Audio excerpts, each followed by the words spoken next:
First State Orthopedics has 46 physicians and 22 physician's assistants at 16 locations across the state of Delaware. We provide both surgical and non-surgical treatment for a variety of orthopedic conditions, are specially trained in current state-of-the-art techniques. We serve as team physicians for over 20 high schools, Wilmington University, and many local recreational and competitive leagues. Our doctors are readily available to all local emergency departments, medical aid units, and urgent care centers for consultation and treatment. Give us a call today at 302-731-2888 or visit us online at firststateortho.com.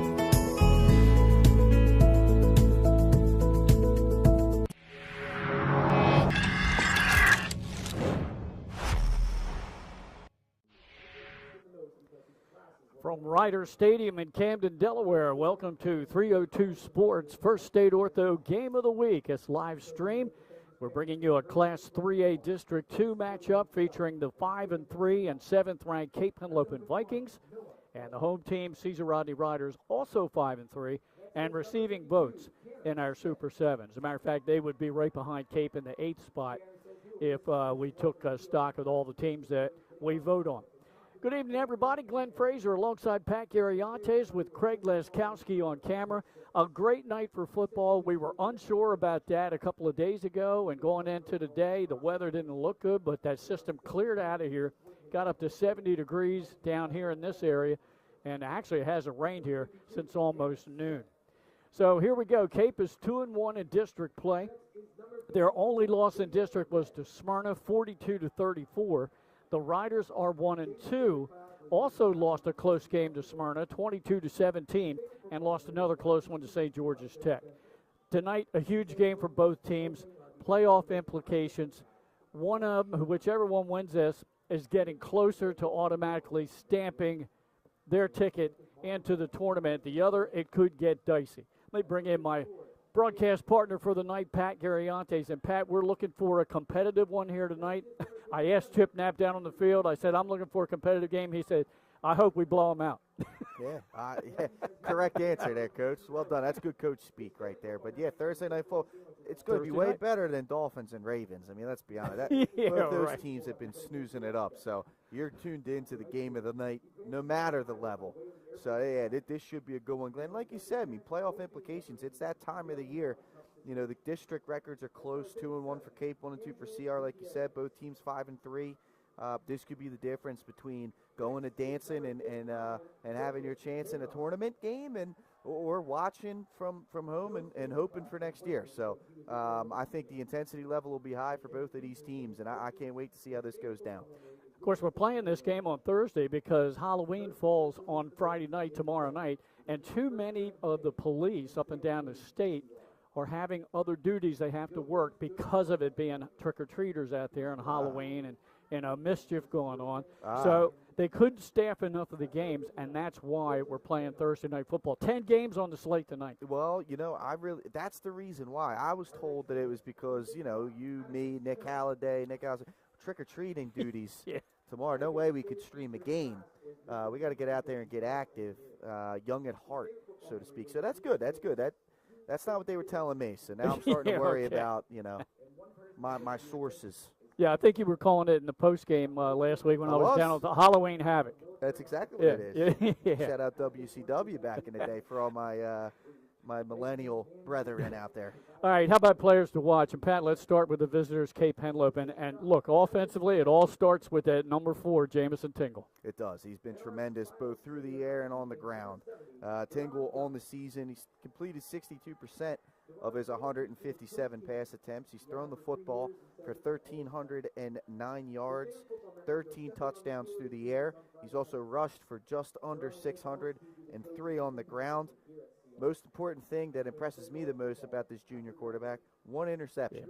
One interception so far this season, and if you can take care of the football, that's going to be the difference a lot of times. And he can spread it out all across this offense here, Glenn.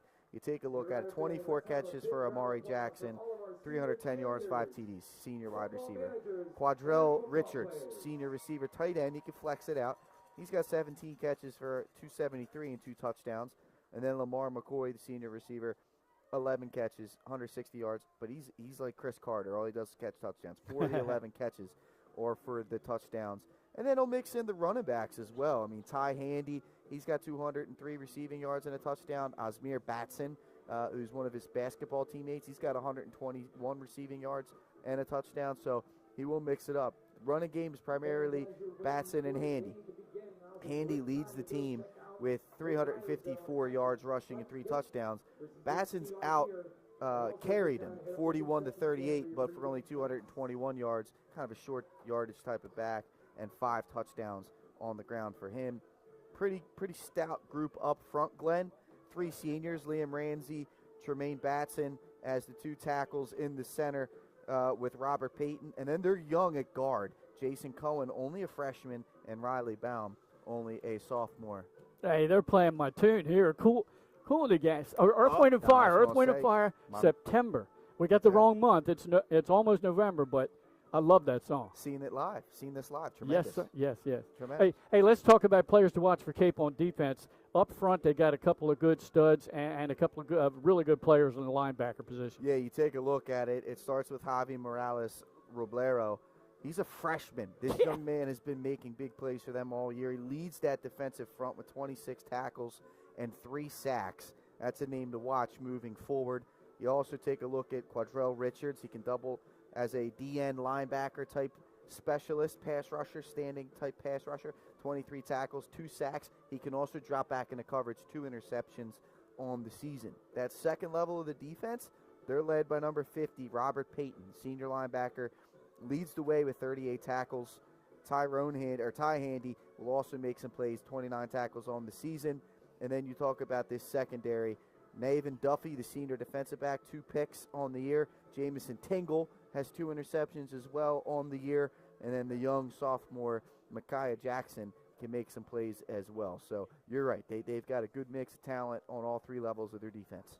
Chip Knapp, the head coach, of course, he used to be the Dover High coach, and before that he spent multiple years on the coaching staff and head coach of the Wesley Wolverines before that school was disbanded. Coached underneath one of the all-time greats at Wesley College, and I don't know why his name escapes me right now, Pat. Mike Drass. Mm-hmm. Mike Drass led them to several Division III semifinal appearances, and, of course, Chip took over for him after his untimely demise. Chip Knapp, great guy, so he took a year off after leaving Dover, and now he's down to Cape Henlopen. And, again, they're 5-3. They will finish the regular season next weekend when they host St. George's Tech. All right, players to watch for the Caesar Rodney Riders. Start on offense, and the transfer in from Tatnall, Quinn DeVere. Yeah, we'll start with Quinn DeVere, right? Yeah, you talked about it. He had to sit out the first 3 games of the season. Junior quarterback Gavin Johnson filled in for him and did a good job. I mean, he threw for 450 yards and 4 touchdowns in those 4 games. But Quinn has taken over the second half of this season, and he's been great. 50 of 83 through the air for 782 yards and 6 touchdowns. He has turned the football over 4 times, so he's got to be careful on that front. But he's not alone. Jackson Timmons is tremendous. The junior running back on the year, 829 rushing yards with 11 touchdowns. He can also mix it up in the air, 63 receiving yards and 2 touchdowns as well. And then in the passing game, you're going to look at the sophomore, Denzel Jones. He's been tremendous, 32 catches, 541 yards and 5 touchdowns. Jaden Miner and Jay Sanchez as well. Those 2 guys have 25 catches between the 2 of them. Up front, here, and then you got to talk about Caden Irizarry, the junior tight end. He's got 2 touchdowns as well, so he can mix it up. Up front, similar setup as what you got Cape with. You got Baynard and Deron Young, both senior bookends at the tackle.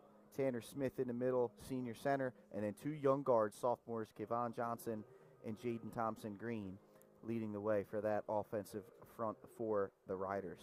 Now, Pat brought up as players to watch, and I got to tell you, Denzel Jones, will keep an eye on him. He had a circus one-handed catch in the end zone last week to help the Riders beat Sussex Central down in the Castle. Pat, 200 yards and receptions for Denzel Jones in that game last week.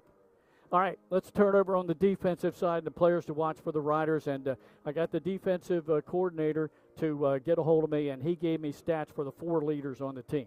Yeah, absolutely. We're going to start with Joseph Baynard, the senior D lineman. He's been great, Glenn. 31 tackles, including 8 of them for loss.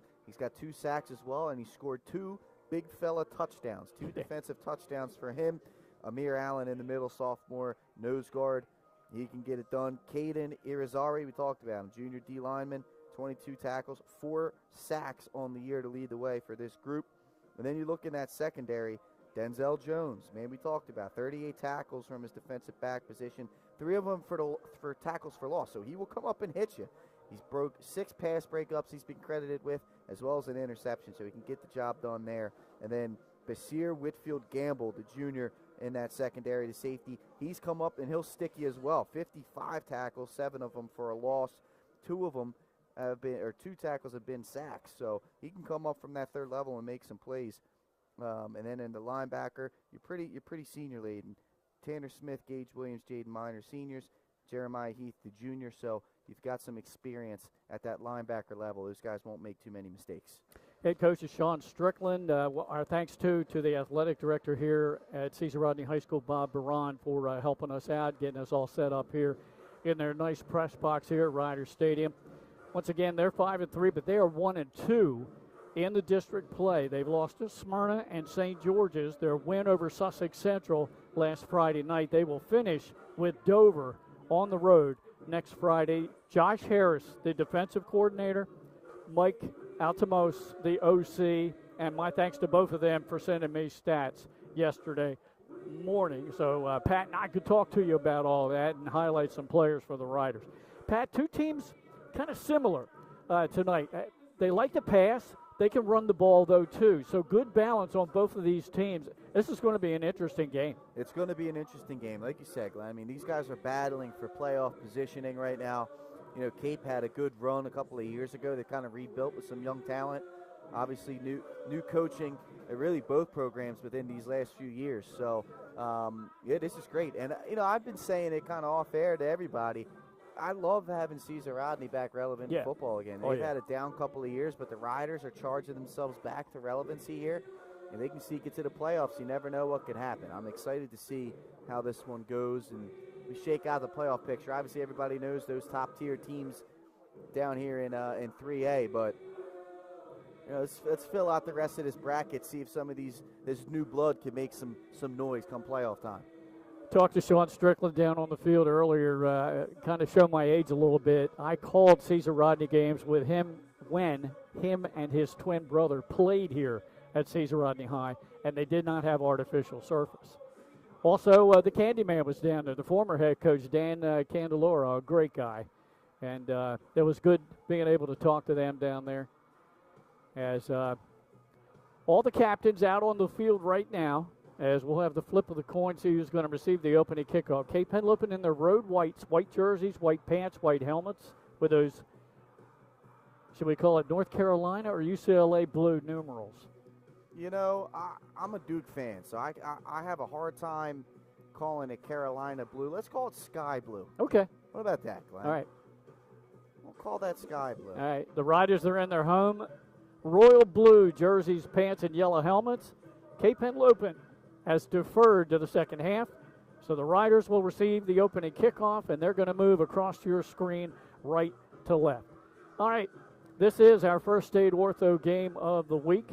And this is also a time to kind of like welcome a new sponsor to 302 Sports this year.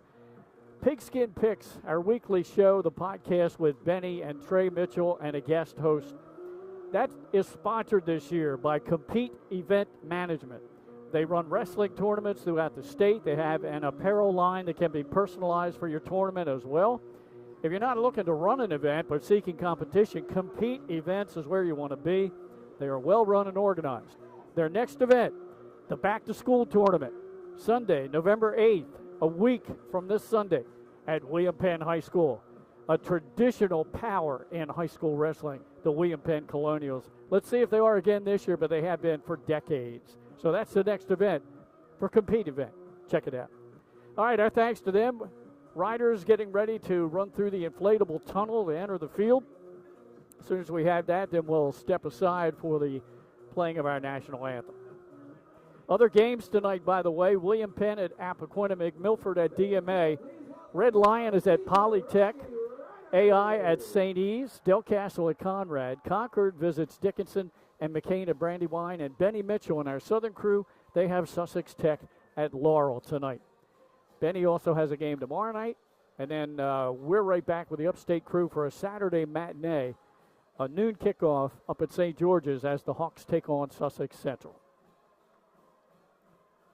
We're ready to go, Glenn. They're ready to go, and you hear the Riders band. Maybe you can hear them in the background playing On Wisconsin's fight song. They used that here for years, and I heard it a lot last Friday night when Benny was doing the game down in the Castle. All right, we're going to step aside for the playing our national anthem. Pat and I will be right back with a kickoff, the start of this football game after this. Turn your vision into a reality with Capstone Homes Design Center, bringing personalization, luxury, and quality all into one location, where you'll meet with our certified design consultant that'll show you exactly what you're choosing, so you can make the best choice for you when designing your new home. From first home to vacation houses, we build and design homes for everyone. Set up your appointment now and design your dream home today at Capstone Homes.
Back here at Riders Stadium, getting ready for the opening kickoff.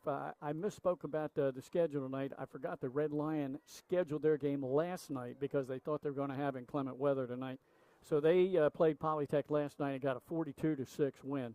So Red Lion in 2A on their way to the state tournament this year. And already at the half, it's Indian River 19-0 over Del Mar. The Wildcats, they got that game started a little bit earlier this evening. All right, we're about ready to go.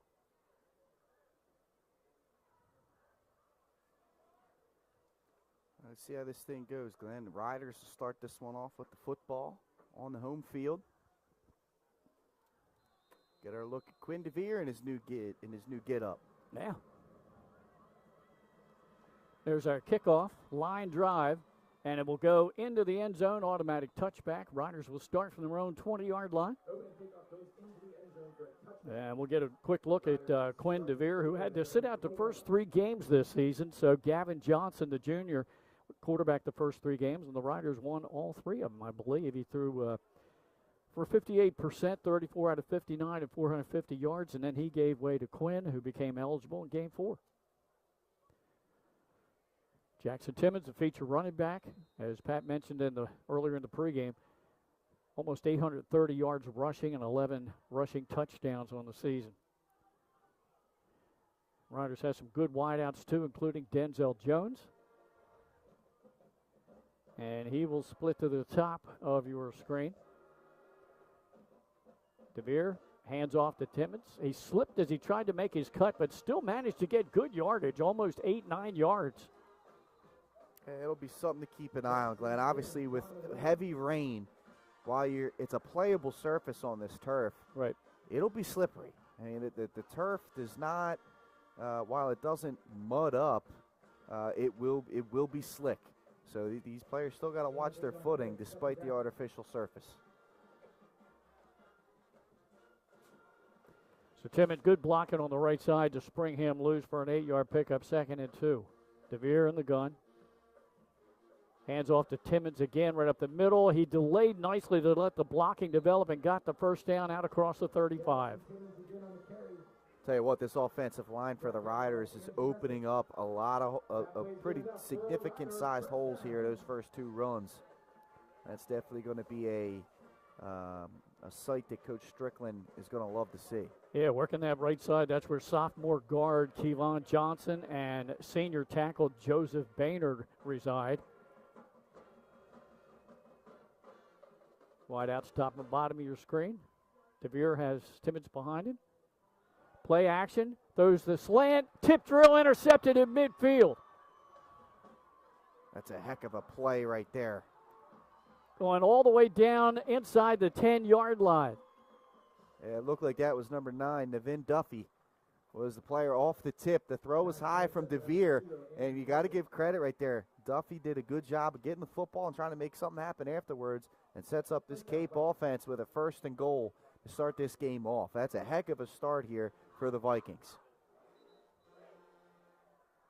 Yeah, thanks for picking up the number. I wasn't sure if that was 9 or 8 on the tip drill. It's tough, man. Yep, 5th interception of the year. There was a penalty after the INT. Oh, man, so I take it back. We're not getting 1st and goal. No. Blocking the back. Yep. After the pick, so it looks like they're going to set up. Wow. It happened at the 35 of the Riders, so it's going to go back to the Riders 44. So the pick happened at midfield, a net of 6 yards on the return. All right, here's Jamison Tingle. Let's see how this young, he's one of the state's top athletes. Yeah. Believe it or not, it's the first time I've seen him on the football field. I've seen him a lot on the basketball court. First Cape game. Yeah, me too. Throws out. Handoff up the middle, nothing there. Riders tackle the ball carrier. Yeah, just nowhere to go right there for. That's Oz Batson. Lost a yard. And both Batson and Tingle we've seen on the basketball court. Batson has an unbelievable motor. So not surprising to see him have success on the football field as well. Tingle again in the gun. Sends a receiver in motion to the far side. 3 of them out there. Pitch out. They're going to run a sweep to that side. Batson into the secondary. Has a 1st down close to the 32. Good work. Way to get the edge. And Batson, again, using the athleticism to get downfield. Big 1st down run for this Viking offense. Yeah, made up for the last one. 13 yards on that run. 1st and 10 at the Caesar Rodney 32-yard line. Just underway in this one. Cape trying to capitalize on a Rider turnover. Always tough to give the INT to a QB when it's tipped. But that's the way it goes in the books. Batson in motion. Tingle looks at him. Pressure's coming. He just got rid of it in time, and it's caught down at the 20, 15, and out of bounds near the 10. Unbelievable catch right there out of the backfield. That was Quadrell Richards. One-handed snag. The pressure nearly got to Tingle, but he did a good job of staying composed and delivering a catchable football there. That's all a big the way, play. Yeah, down to the 7, 25 yards, and boy, he held on to it as long as he could because there was pressure right in his face. Well, you're looking at it, you're thinking this is a wide receiver screen over here to the sideline, but they did a good job of sneaking Williams into the middle of the field, or Richards, I should say. Yeah, Cordell, yeah. That's a big-time play. All right, 1st and goal from the Rider 7. Little pass. They were trying to set up a middle screen, I think. The receiver was hit immediately down near the 5-yard line. Yeah, not a whole lot of room there. Aiden Lemuth, there just wasn't a whole lot there. Yeah, they got maybe 2. They did get 2 yards. They're going to spot it at the 5. So Tingle 2 for 2 on the drive so far. And it's 2nd and goal from the 5-yard line.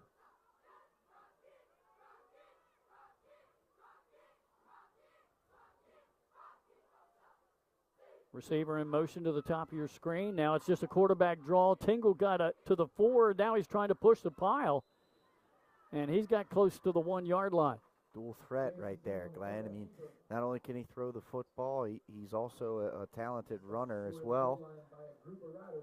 And they're just slowly pushing themselves closer and closer. Can this Caesar Rodney defense stand on their heads here? This is 4-down territory. They got 2 more stops to get. They're going to say that Tingle's forward progress was stopped at the Rider 2. So it's 3rd and goal from the CR 2-yard line. Now Batcham will split as a wide out. Empty set. Tingle's going to take it himself, and he dives into the end zone for the 2-yard score, and Cape on the board first. Heck of a start here for the Vikings. They did a great job off the interception. Good drive. Tingle through the air and on the ground finishes it off. What a start for Coach Chip Knapp and company. A couple of nice pass plays, getting them down into goal to go. Kicker on now for Cape, I believe is Austin Tyndall. It should be number 28. Michael Thompson, the holder.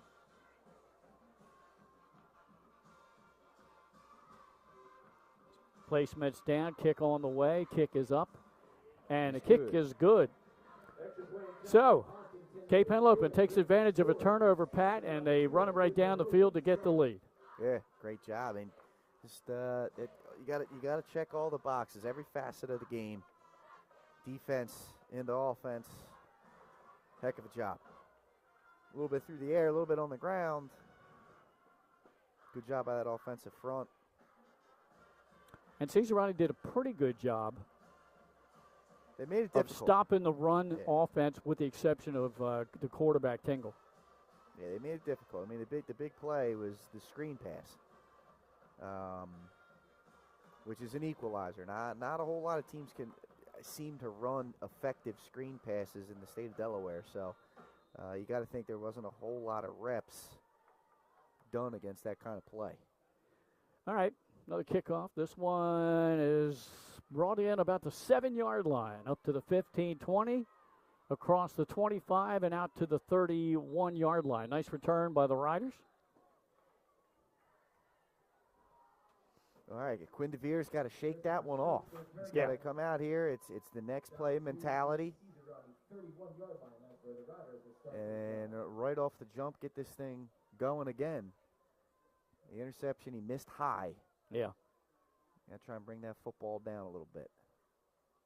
Saw him in the 1A championship game last year. Had a heck of a game for Tatnall against Indian River. Yeah, down at that level, if you can throw the football around, you've got an advantage. He did. Jackson Timmons lined up behind quarterback Quinn DeVere. DeVere back to pass, looks far side, throws flat. Great throw.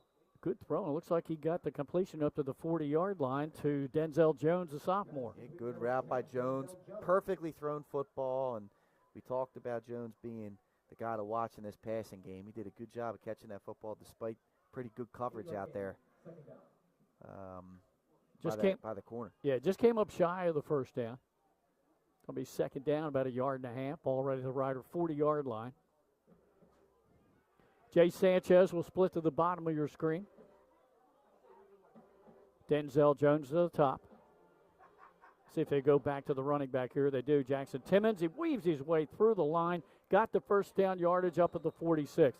I'm impressed with the way that he waits for the blocking to develop. He doesn't hit the hole too quick.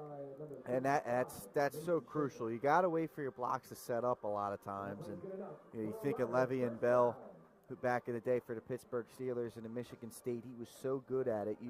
You'd almost get frustrated watching it thinking, man, hit the hole. Like, what are you waiting for? Right. He let those blocks set up, and he was really effective in that way. So a lot of the great backs do that, and that's a good attribute to have.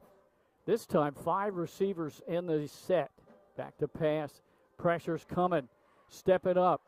Winding up and throwing over everybody's head incomplete. Now, I don't mind that play. I think that's a pretty good call on second down and short. Yeah, you take a shot there. I mean, that's a good job by Quinn. He's flushed out of the pocket to his non-throwing side. Good coverage by Cape Henlopen. Sometimes throwing the football away is the right play there. Live to play another down, and don't turn the football over. So sometimes a play's a wash. Good job by the quarterback getting that done.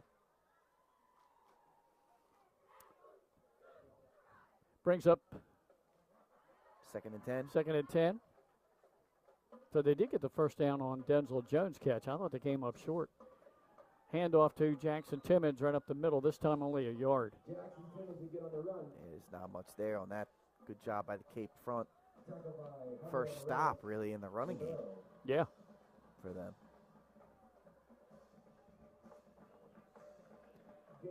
Got a halftime score. Conrad leading Del Castle 13-0. Conrad will clinch the district title in 1A District 2 with a win tonight. And right now they're well on their way. Yeah, they're fun. The Red Wolves team, fun team to watch down there at that level. Seen them play twice this season. Nice win against Newark Charter and tough loss to St. Elizabeth.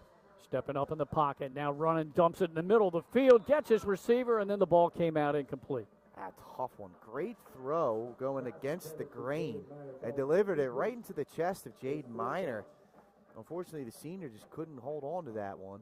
And, Pat, it looked like Oz Batson from his linebacker position was the one that broke that pass up. He was right behind him and made it difficult. It looks like there's some rain trickling down onto the field. Uh-oh. Might have to get some plastic out there to our buddy, Craig Leskowski.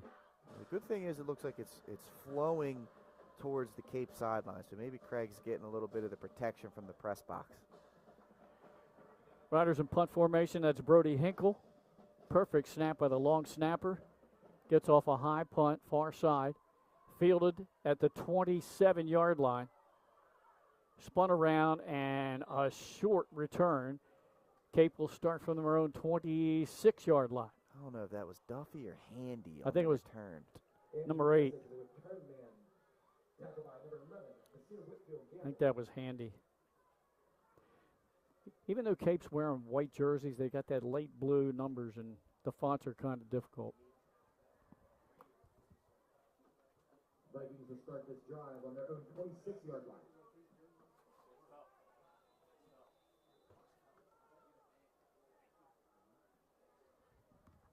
Taking care of our cameraman right now, make sure he keeps everything dry. Didn't really see anything on the radar. This must be a little spot here then. It's starting to come down pretty hard, too. Oh. Cape Henlopen with a running play on first down. They got about 4, almost 5 yards. I think when I saw coming down here, there was about a 9% chance of rain during game time, and this must be the 9%. Yeah, right.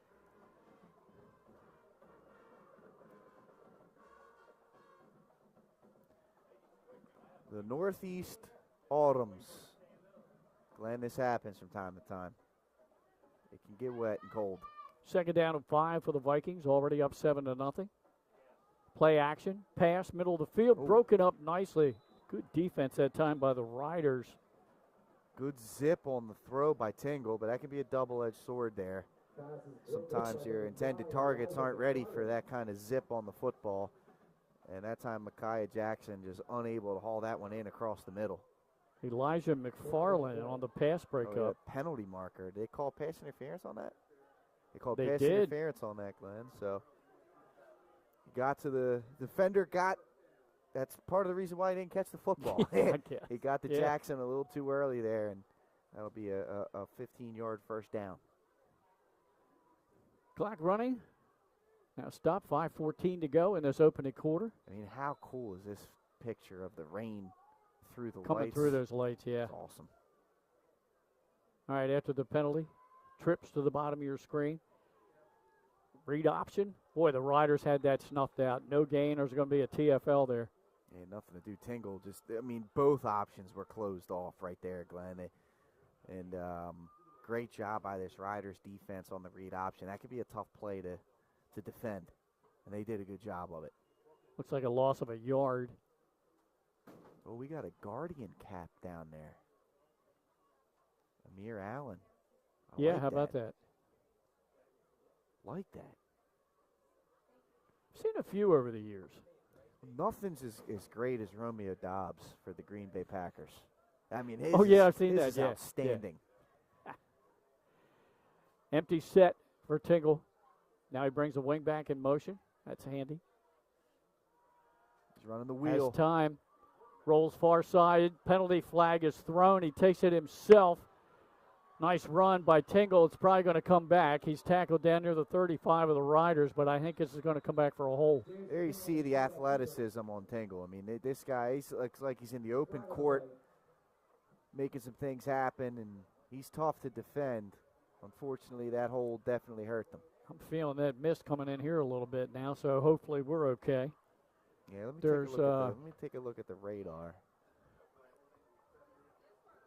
Yeah, this one coming back for the penalty. Boy, it is raining hard right now, and I really did not see this in the forecast after that system left this area. It's a system, Glenn. I mean, luckily it's not going to last long.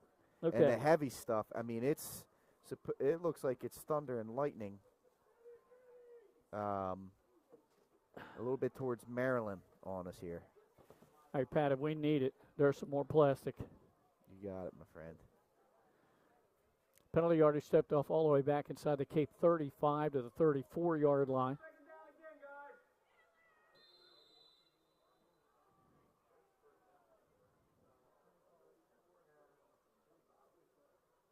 Should be gone within the half hour, maybe even sooner. And nothing crazy. This is probably the heaviest it'll get, and it's all going to depend on the wind.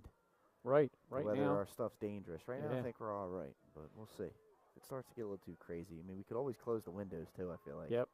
Quarterback draw by Tingle. He only got 5 yards of the penalty yardage back up to the 39-yard line. Tackled by Basir Whitfield Gamble. Third down, the Green Mile, Glenn. Right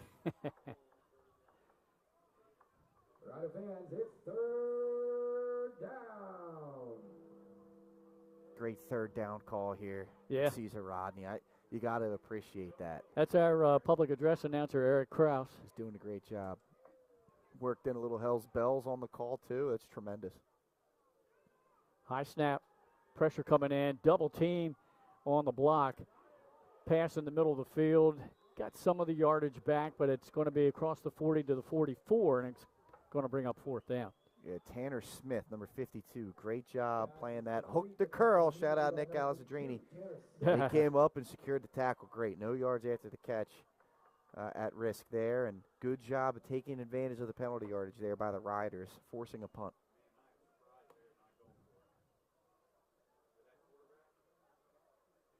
Back into punt formation. I believe that's number 9. Navin Duffy does a rugby-style punt. Almost got it blocked. And it's going to sail harmlessly down inside the 25. It'll be down by the Vikings at the Rider 24. With 2:30 to go in this first quarter. And now the rain becoming a little factor here at Rider Stadium. It'll affect the passing game. That is for sure. And yeah, it's probably gonna rain here for the next 10-15 minutes or so before it clears out, based off of what we just saw. And this is a storm that just popped up. Yeah. I mean, it just popped up. And you go a little more inland, and there's thunder and lightning. Oh, okay. Well, let's leave that over there. Yep. All right, here we go. Quinn DeVere and the Rider offense trying to get something going here. Yeah, this has been the year of the rain delay or the lightning delay too. So yeah, keep it over there, Glenn. You're right. Handoff. Jackson Timmons tripped up in the backfield, fell forward for a yard. The full house backfield back there. Yeah. How about that, man? Don't see that very often. Sometimes called a straight T backfield or the old wishbone look. Well, the wishbone, right? Correct me if I'm wrong. Fullback is usually like 1.5 yards behind the quarterback, and then the two backs are 3 yards. They were straight across. That was straight T. Straight across, yeah. They're going to go with it. DeVere under center. Jackson Timmons again. This time weaves his way up to the 32-yard line. Yeah, the rain's affecting the play calling here. I mean, that's what I'm thinking's happening right now. Yeah. They're sitting there like let's play conservative football here until this rain stops. We're not going to let Quinn have the ball slip out of his hands for another turnover here. About 5 or 6 yards that time for Timmons, so it's third down and short. Let's see if the Riders line can give Timmons some room. Got the first down yardage out across the 37-yard line. It's working. I mean, they're moving mass up front. Great job by this offensive line. what could be a good, this is an answer opportunity here for Cesar Rodney. Yeah. We're down to a minute to go in this opening quarter. Cape on top, 7-0. Riders stay with this tight formation. Different running back this time. Out across to the 40-yard line. That time was number 22 on the carry, Gage Williams. Tackled by Andrew Messick. Still a 3-yard gain, not bad. Gain of 3 on the play. Second down. Try and weather the storm, no pun intended. Yeah.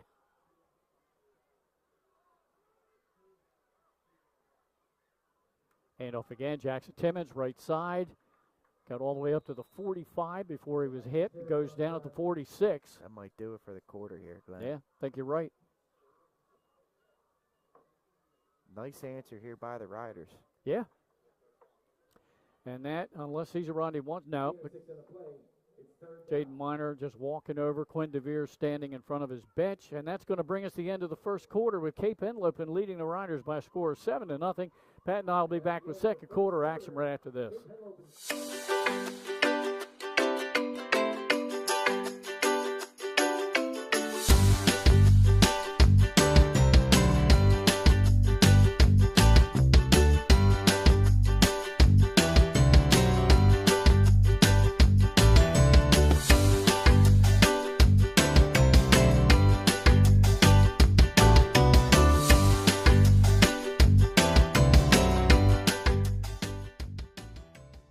Clubhouse at Baywood is a full-service restaurant and premier wedding and event venue in coastal Delaware. Located just a few miles from Lewis and Rehoboth Beach, this all-inclusive venue features breathtaking views, stunning indoor and outdoor spaces, and a team of professionals to help you plan your dream wedding. From our in-house florist to our award-winning culinary team, we will take care of everything, making sure your day will be one to remember. Reach out today to schedule your tour at Baywood.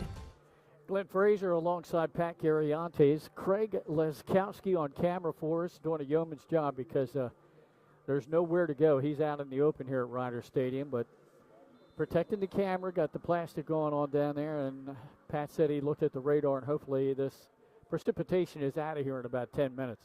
All right, here we go. Second quarter's underway. It's third and short for the Riders. Timmons gets it, powers left side, pushes the pile, and then push back. He gained 2, got enough for the first down. Good job right there. Nice push again, just getting just enough. Run blitz by Cape, unable to stop it. And a fresh set of down. Yeah, it's Cape changing up a lot of defensive personnel, too. This is where you take a lot of the D-backs out. Now you're bringing in like extra backers, maybe an extra lineman. Riders stay with a double tight end. DeVere turns. That's number 22 again. Maybe a yard or 2 there on the carry. That was Williams. Tell you what, Gage, bringing the neck roll back. Love it, Gage.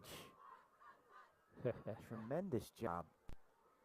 Not a lot of neck rolls anymore, no. Glenn. That's usually the big boy neck roll we're wearing now. You Ray Nitschke back in the day, Green Bay Packers. Sorry, you get the fullback, Lorenzo Neal, Mike Allstott. I love it. Second down and 8.5. Handoff up the middle. Good job powering his way through the midfield. And now there's a takeaway, but I think the officials called the play dead. The forward progress to the 46 of Cape. Dangerous there. I believe that was actually Basir Whitfield Gamble on the carry, the tight end. Yep. But you know who would be the I'll tell you who the most appropriate right now neck roll guy would be in the NFL. And unfortunate circumstances hit him. Cam Scatterbo is a neck roll guy. Oh, Scatterbo, yeah. He's a neck roll guy. Yes. He's absolutely a neck roll guy. That's a shame what happened to him. It is. That was tough to watch. Yeah, Basir Whitfield Gamble usually brought in as a blocking back. And now we've got a timeout. Stoppage. What we got here? Official timeout. I'm not sure. It looks like maybe a player uniform violation. Wasn't. Could be. Ready to go. Everybody kind of looking around. Stops the clock with 10:05 to go in the half. The towel on Quinn DeVere's, I mean, that thing is all the way down to his ankles. That's. Oh, yeah. Takes a snap, drops back, looks downfield, lets it fly. Good catch made by Jones. Jones at the 15, the 10, the 5, got the pylon. He's in for the touchdown. What a catch by Jones. I mean, I thought that football was going for the intended target, Elijah McFarland, across the middle. Jones came out of nowhere, high-pointed that ball, and he takes it all the way in. I mean, we talked about this guy in the pregame, Glenn. He's a game breaker, a difference maker, and the sophomore did exactly that. Lived up to the reputation there on that play. What a play there. And the Riders are in business, Glenn. Going for the tie here for Caesar Rodney. The kicker is Brody Hinkle. Gavin Johnson, the backup quarterback, is the holder. And with the rain coming down, it's important to get off a good snap, and the holder can take care of the ball. Low snap. Got it down. And the kick is good. I don't know how they got that. They converted, Pat, as we keep it right here. It's great execution. As a former placeholder myself, it's never easy out there in wet conditions. That's a heck of a job by that crew, the snapper, the holder, and the kicker. Great execution, and that's an important play. That extra point's huge. Cape got it done before the weather was done. Able to tie this one up at 7. What an answer there by the Riders. Great throw by DeVere after his first pass of the game was off target and intercepted. And, yeah, Denzel Washington, we mentioned him at the top of the broadcast. 541 yards and receptions coming in. Did I say Denzel Washington? That's awesome. Yeah, Denzel Jones. That's great. That's probably who he's named after. 541 reception yards coming in. 200 of that last week against Sussex Central, and now he gets 46 right there. You know, that to me, that says that's a sophomore getting comfortable in his role and starting to get more and more confident in his game. And a lot of times you see these young players, their first half, they might be limited a little bit. They might, be a little bit timid. And then as they grow, I mean, there's a saying that says a freshman's not a freshman by the end of the year. All of a sudden, there you go, same thing with sophomore. I mean, he's playing like an upperclassman out there. That's one heck of a play by Jones right there for the touchdown. All right, ready for the kickoff. Brody Hinkle. 2 deep men back at the 5-yard line.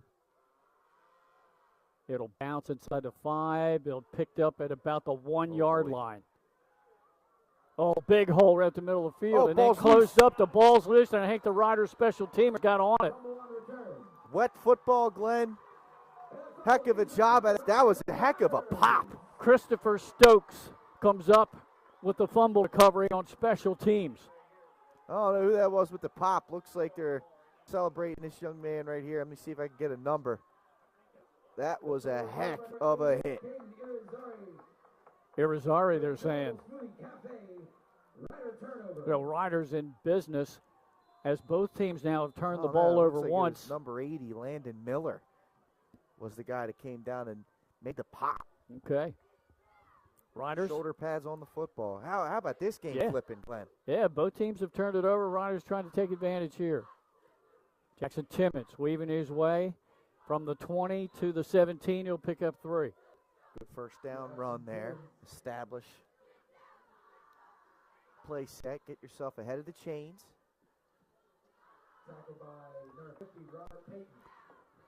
Let's see who the 3 running backs. I think Whitfield Gamble's one of them back there. 3-yard gain on the play, second down. Yes, he's the taller back right in the middle, number 11. Gage Williams as well. And then as we've talked, is his name Jackson Timmons a lot.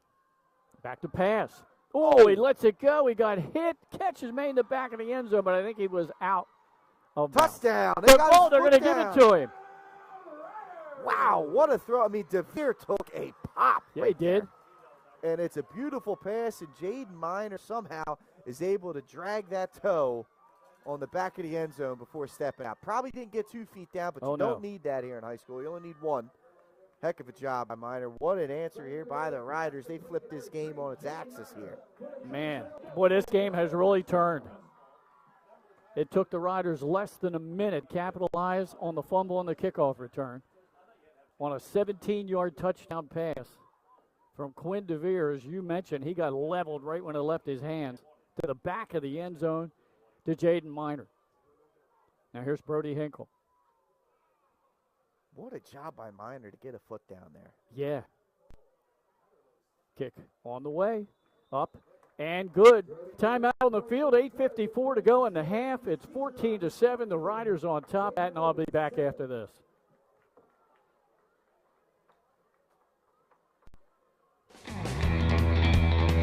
From Fenwick Island to Middletown, Surf Bagel is your go-to spot for fresh baked bagels and good vibes. We're open daily from 6:30 a.m. to 2 p.m., serving up breakfast and lunch favorites like our specialty wraps, made-to-order salads, tasty smoothies, and locally roasted coffee. Be sure to check out our iconic merch, the perfect way to wear the beach life wherever you go. Dine in and enjoy the beach atmosphere, or grab your order to go and hit the road. We're stoked to serve you soon. Caesar Rodney Riders capitalize on a fumble, special teams recovery on a kickoff, and it takes him just a couple of plays to get in the end zone and take the lead here on senior night. 14-7. Brody Hinkle in to kickoff.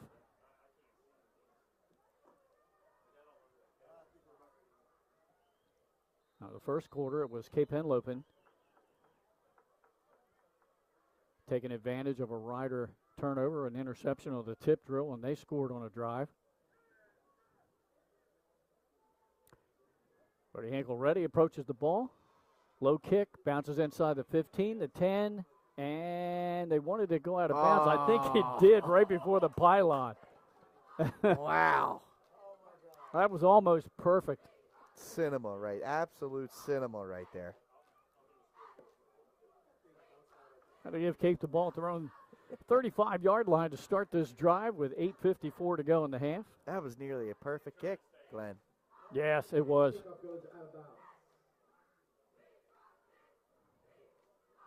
Got a score in the first quarter. The Appoquinimink Jags leading William Penn as expected, 20-0. Still 3 minutes to go in the quarter.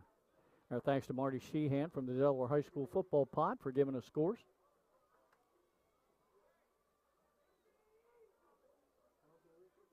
As Patty Doppler has predicted, the rain's starting to subside here, Glenn.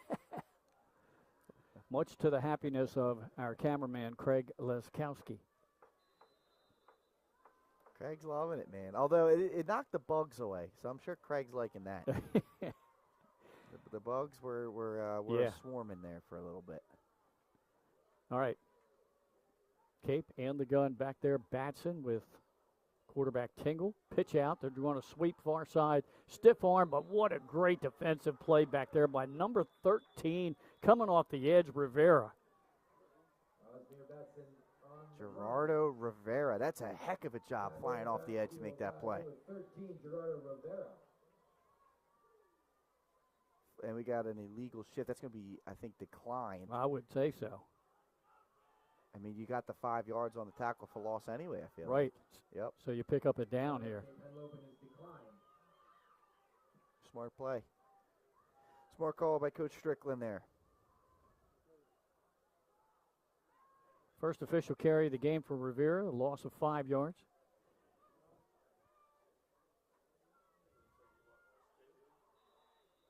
Looks like they're going to give him forward progress, so there was only a 2-yard loss, so second down at 12. I still see a little precip out there. I can look in the lights and see that. A little bit. Much less, though. Craig wants to know, our cameraman wants to know, are there water droplets on the lens? No.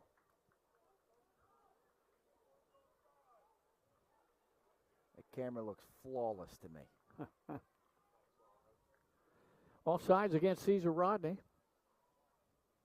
Makes it second down a little bit more manageable for Cape. Second down at 7.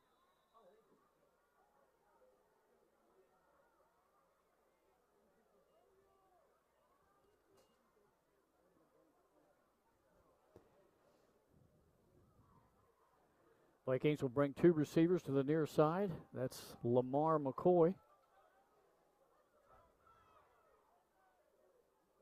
And number 3 out there as well. Another receiver in motion. It's a handoff up the middle. Looking for room is Batson, and Batson crosses the 40 out to the 41-yard line. Going to be third down, about 5. Let's see where they go with here on this call. A lot of options here. Haven't seen a whole lot of Ty Handy yet carrying the ball for Cape. Have not, or putting the ball in Jamison Tingle's hands. It's been a while since he's had it.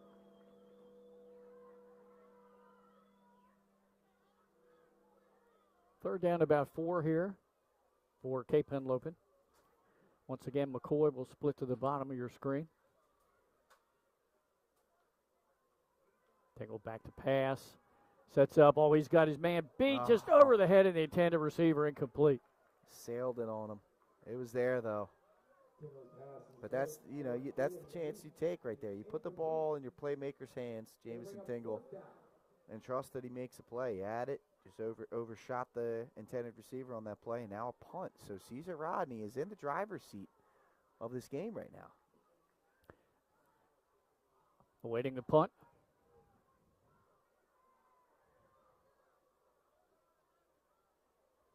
Cape Henlopen uses a rugby style on their punts. Nice punt, end over end, far side, and will bounce out of bounds. Riders will just let that go out. Looks like they're going to get at their own 21-yard line. Just under 7 minutes to go in the half. Big drive here for both teams in the first half, Pat. Big drive indeed, Glenn. Right now, Cesar Rodney goes down, puts a touchdown on the board. They are in control of this one, up 2 scores. And they've taken advantage of some opportunities the Cape's handed to them. Both teams have. Yeah. The turnover battle has been the difference. Well, since the rain started, the Riders have gone away from their traditional offense. Now it looks like they go back to it. And that rain kind of quieted down a little bit. It's still down. It's still falling. It's just significantly less. Jones splits to the bottom. It's a handoff right up the middle. Gaining 5 yards. Jackson Timmons. Good first down run. Javi Morales-Roblero on the stop for the Vikings. Remember, he came into the night with 26 tackles. Tremendous for again, only a freshman, this young man. Yeah.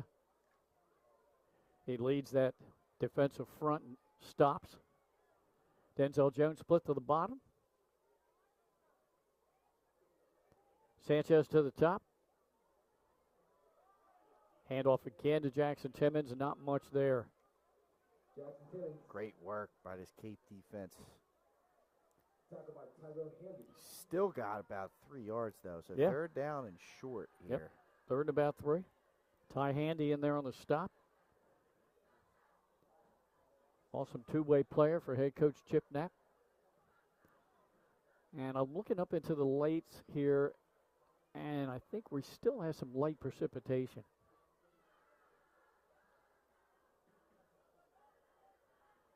Riders taking a long time to decide what to use on the play here. I think Coach Strickland's going to take a timeout. Yep. Yep, he has to do it. That'll stop the clock. 5:26 to go here in this opening half. 14-7. Some other scores for you. Appoquinimink leading William Penn 20-0 in the first half. 13-0 at the half. Conrad over Del Castle, and also at the half, Indian River 19, Delmar 0. That's our Dover Federal Credit Union scoreboard. You can bank with Dover Federal Credit.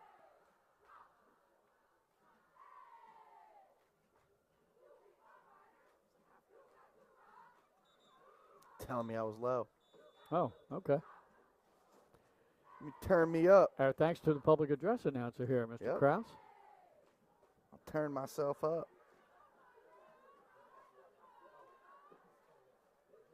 All right, timeout over. Riders offense gathering back. See what they come up with here with third down and short. 3 receivers to the bottom of your screen, 1 to the top. Timmons alongside Quinn DeVere in the backfield. Cape showing a blitz. They come off the edge. It's a wide receiver screen to the tight end.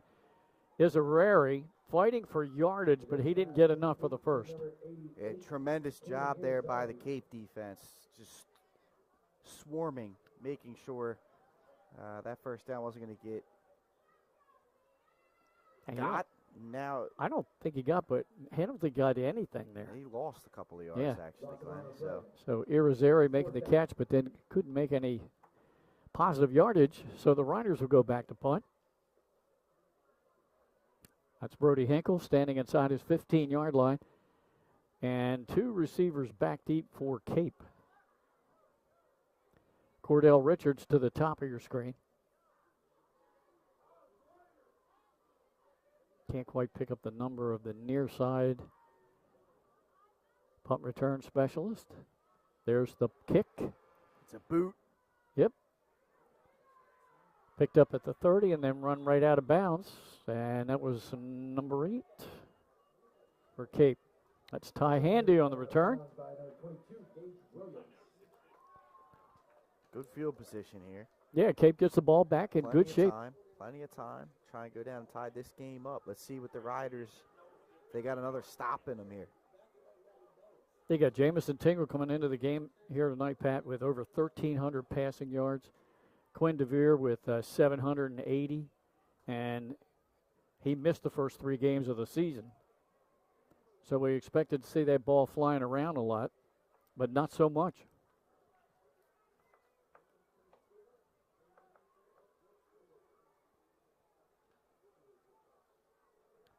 DeVere is 4 out of 7 here in the first half. Of course, for 2 touchdowns.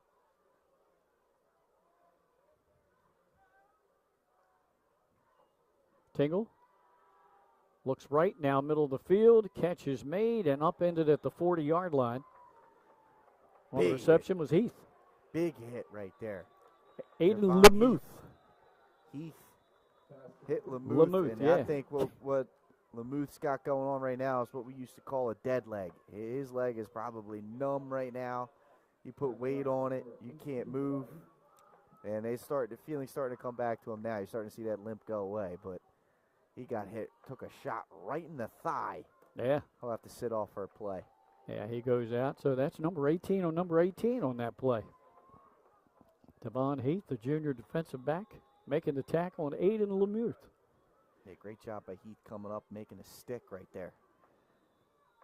So I got a timeout. Yep, they got a timeout here by Cape Henlopen.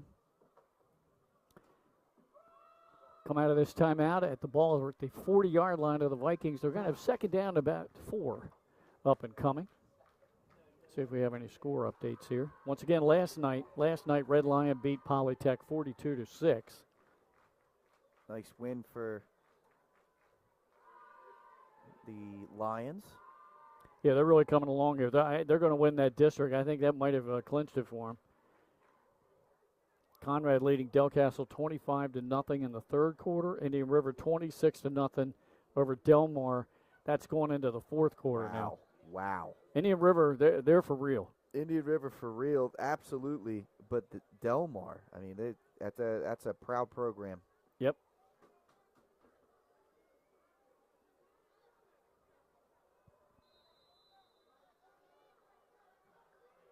Hopefully we'll have a St. E score update. I got eyes on that game. So we'll see if I get one fed into me or not. Hey, don't forget we got that big Delaware State University game up in Philly tonight. Is it tonight? It's tonight. The Hornets lead Norfolk State 3-0 at the end of the first quarter. Okay. I saw First Take was at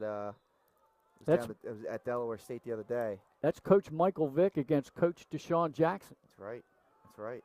Handoff right up the middle. Good job by Ty Handy. Upended after he got the first down up at the 47.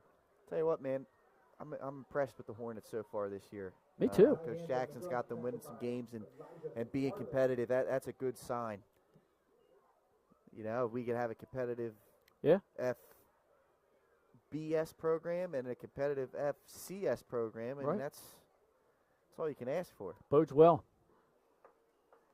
And the Hornets got a big win last week, upsetting North Carolina Central on the road.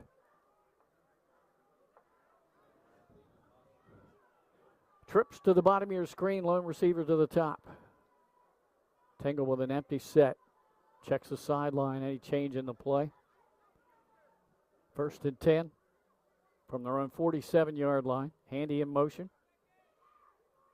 Pitch out to go the other way, and that's Lamuth, and he got nothing. That's great discipline defense by the Riders there. It started with Caden Irizarry. Yeah. He did a good job of forcing that in, and it was cleaned up. Really nice job. I believe that was Basir Whitfield Gamble that cleaned it up on the tackle. Really nice job on the trickeration attempt by Cape Henlopen. Another TFL for the Riders defense. They've had 4 tonight as we're under 3 minutes to go in the half. They've been swarming, man. Yeah. This time, trips to the top of your screen. Two receivers to the bottom. Tingle looks over the line. Now he brings Handy in motion. Looks to him. Throws middle. Big catch all the way down to the Rider 40-yard line, and that's Cordell Richards. But once again, they hit Cordell Richards on the middle screen, and that play's worked for them now twice. It was the big gainer on their first touchdown drive, and that's a big gainer right here to try and set them up yet again across midfield. Yeah, that's a 19-yard pickup, Pat. Play's been working for Coach Chip Knapp and company.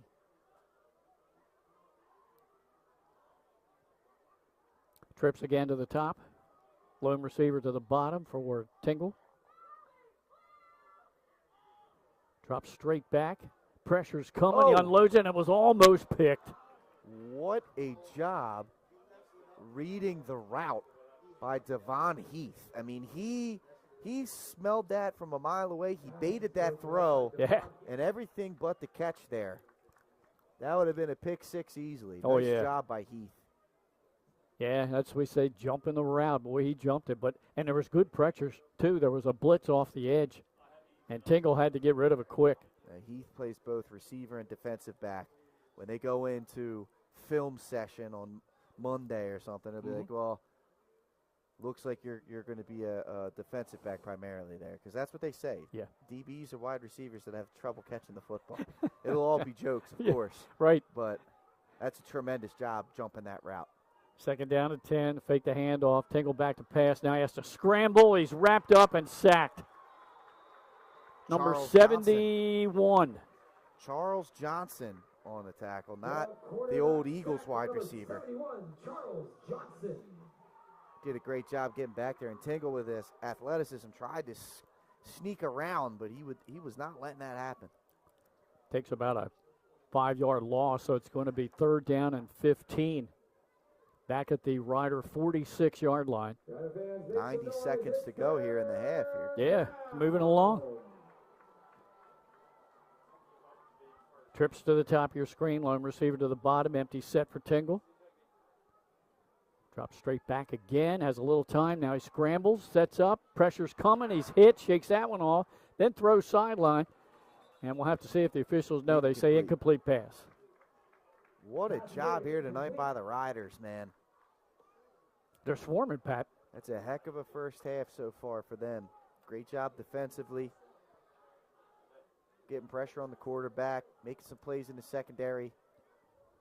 And they have a chance, I believe, with one timeout in hand,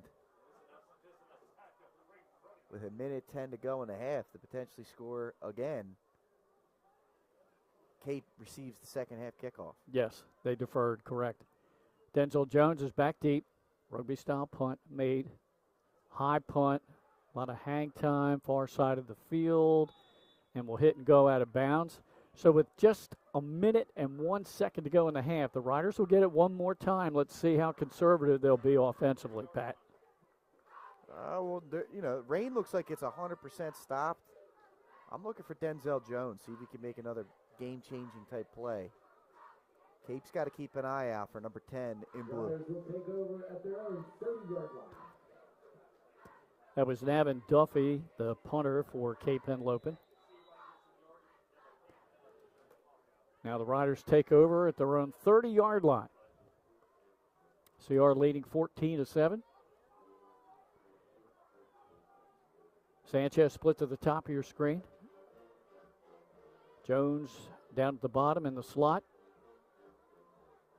And Jackson Timmons behind quarterback Quinn DeVere. DeVere, two-step drop, looks far side, throws a home run ball, looking downfield, jump ball. Oh, almost a fantastic catch by Sanchez. Broken up nicely, though. Good ball. And Sanchez made a nice effort on it. That's just great coverage. Great coverage out there by the Cape secondary. Looked like that was Handy and Duffy both making sure that ball wasn't completed. Incomplete pass stops the clock. 55 seconds to go here in the first half.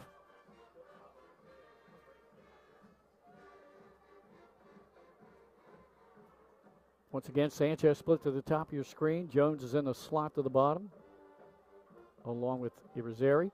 Give us right up the middle. Jackson Timmons bursts through a hole all the way up to the 40 and gets the first down. Now they can get up on the ball and go. The clock stops temporarily with the run for the first down. That's his best carry since early in the game. Against the passing show, is the perfect time for it. DeVere throws it deep, looking for Denzel Jones. Over the shoulder, catch is made by Jones. Another touchdown for him. I mean, an absolute perfect throw from Quinn DeVere. And Jones just kept on running. Speed to burn. Put that ball right on the fingertips. That's a tremendous job. 59 yards for the touchdown. And you're right, when you can throw a deep ball like that and catch a receiver in stride, I tell you what, this Jones kid, man, he is coming on the last few weeks. Yeah, he has. I mean, that's just speed right there, man. See the staff loving every second of it, and why not? Their young sophomore is really starting to find his footing here. What a play. Jones has a 46-yard touchdown reception. Add a 59-yarder to that. Brody Hinkle in. There's the snap. Placement's down. The kick is up. The kick is good. We're going to keep it right here because we're going to the half shortly, Pat. 21 unanswered points now for Cesar Rodney. Yeah, I mean, they've been great. The offense has figured some things out in the passing game. Cape hasn't been able to swallow up this passing game. We talked about it. You're going to try and target Denzel Jones there, and this guy's on a quite the hot streak right now. And they lined him up in the slot.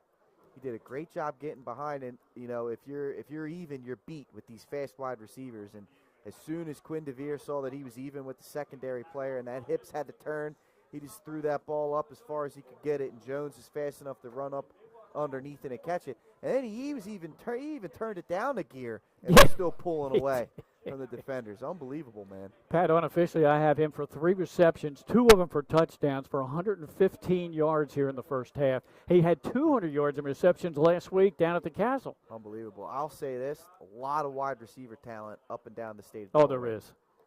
Yes, second that. Brody Hinkle to kick it off.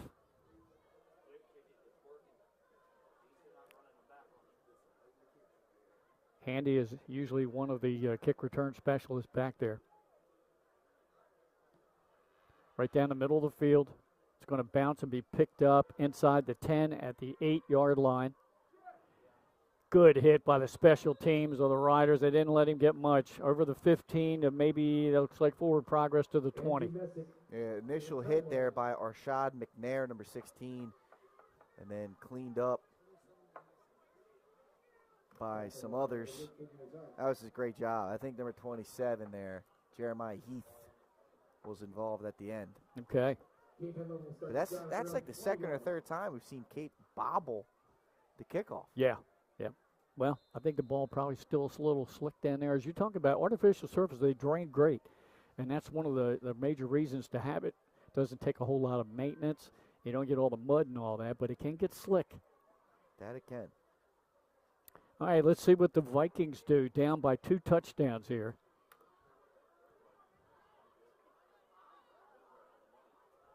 Tingle just hands it off right up the middle. It's Handy. Handy tries to get the far edge. He's going to get about 6-7 yards on the carry. 6-7. But it's for all the kid viewers out there. You're going to love that. You're going to love that.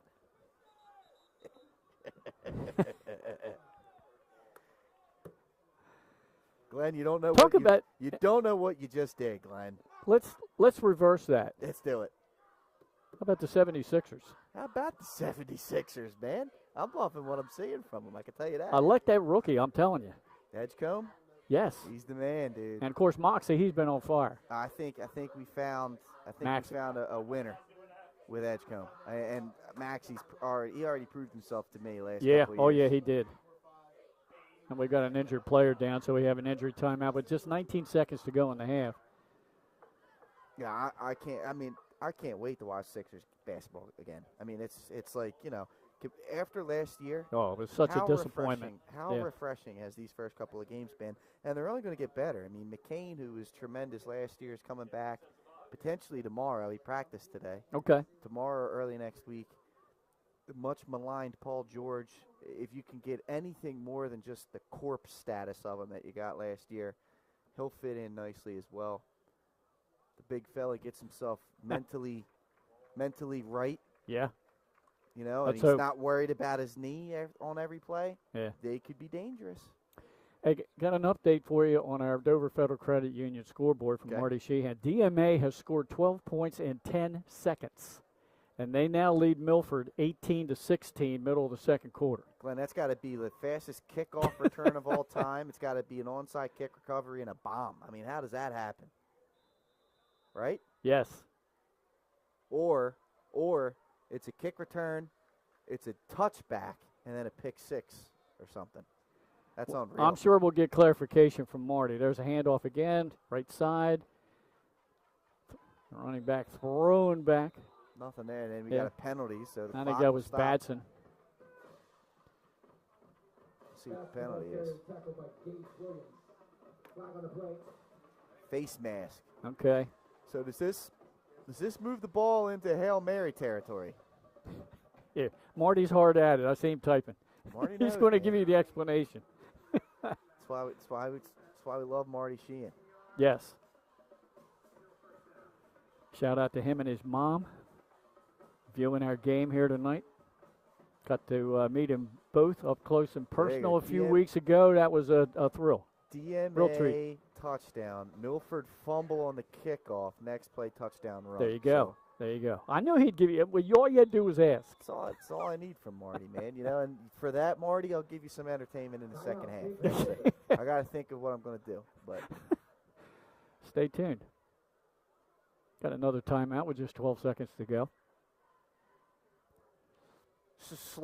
This is a slow final 27 seconds. Yeah. I mean, look, Cape's got an opportunity here. If they can hit a big play, they could and get out of bounds. They have a shot to take, one last shot at the end zone here. They can get to be the football at about the 35, 40-yard line on this play. So if they can put together a 20-yard play here and just leave and get out of bounds, leave 1 second on the clock. Tingle's got a good enough arm. He could probably get that to the end zone from a 45, 50-yard line. Maybe 50 might be pushing it, but 45-yard line for sure. He's already connected with Cordell Jones for a couple of big pass plays of 19 and 25 yards in the half. There you go, Glenn. You can cross this one off your scoreboard. St. E's up 40-8 at halftime over AI. Kind of figured that was going to be the outcome, but there's an official score. Okay. It's good that AI was has that a final? Team. No, that's a halftime score. Oh, my. Okay. I mean, I'm glad that AI has a team. Yes, I'm glad they're playing out the string. DeVere back to pass. Pressure's coming. He steps away from it. Penalty flag is down. Another flag. Throw middle of the field complete up at the 44-yard line.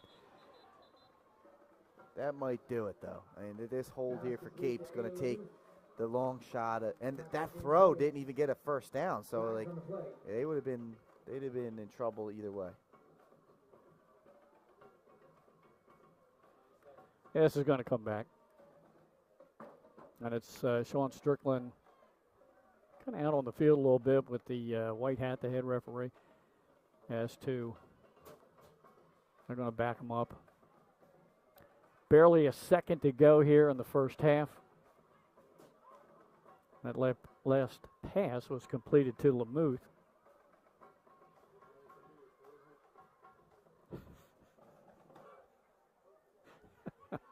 I see it. He's ready for you. He's ready for you. I'll think up of something here for you, man. Well, I've been setting you up quite a bit. I'm the straight man tonight. Glenn, you're the Abbott to my Costello. I think that's a good. All right, that finally does it for the first half, Pat. A 21-7 lead for the Riders. They score all 3 touchdowns in the second quarter. We'll be back about midway through the halftime period and talk about the state tournament that's up and coming. Yep. You have our unofficial stats and other scores from around the state. We'll do all that in a few minutes. Turn your vision into a reality with Capstone Homes Design Center, bringing personalization, luxury, and quality all into one location, where you'll meet with our certified design consultant that'll show you exactly what you're choosing, so you can make the best choice for you when designing your new home. From first home to vacation houses, we build and design homes for everyone. Set up your appointment now and design your dream home today at Capstone Home.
First State Orthopedics has 46 physicians and 22 physician's assistants at 16 locations across the state of Delaware. We provide both surgical and non-surgical treatment for a variety of orthopedic conditions, are specially trained in current state-of-the-art techniques. We serve as team physicians for over 20 high schools, Wilmington University, and many local recreational and competitive leagues. Our doctors are readily available to all local emergency departments, medical aid units, and urgent care centers for consultation and treatment. Give us a call today at 302-731-2888 or visit us online at firststateortho.com. Get the assurance that your HVAC system is what you need with Ambience. Ambience provides you with over 25 years of experience in the heating, cooling, and plumbing industry. The team at Ambience Heating and Air Conditioning provides high-quality residential HVAC installations, maintenance, and repairs in new and older homes in the Delaware, Maryland, Pennsylvania tri-state area. You may not realize it, but half of your energy costs go to heating and cooling. Make sure your energy dollars count and call us today for a free estimate. 302-239-HVAC. 302-239-4822.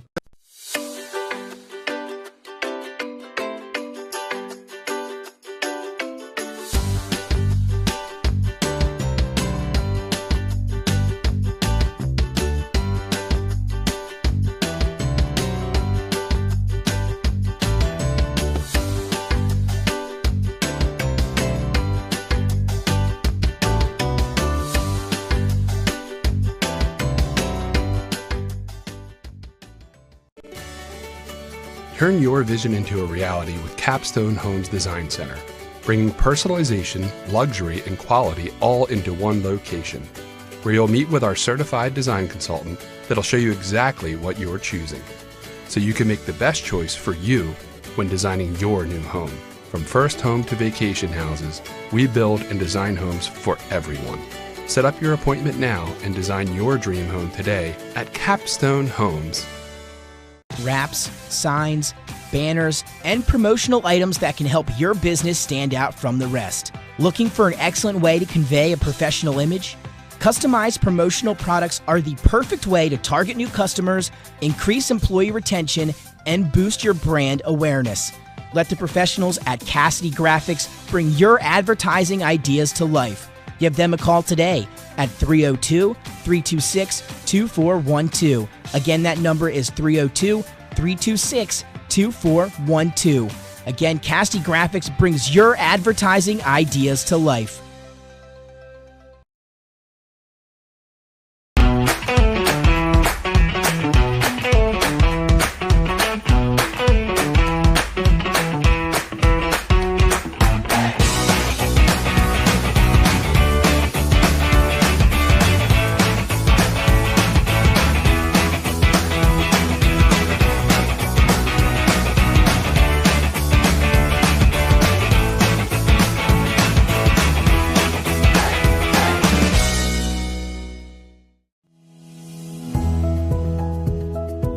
First State Orthopedics has 46 physicians and 22 physician's assistants at 16 locations across the state of Delaware. We provide both surgical and non-surgical treatment for a variety of orthopedic conditions, are specially trained in current state-of-the-art techniques. We serve as team physicians for over 20 high schools, Wilmington University, and many local recreational and competitive leagues. Our doctors are readily available to all local emergency departments, medical aid units, and urgent care centers for consultation and treatment. Give us a call today at 302-731-2888 or visit us online at firststateortho.com.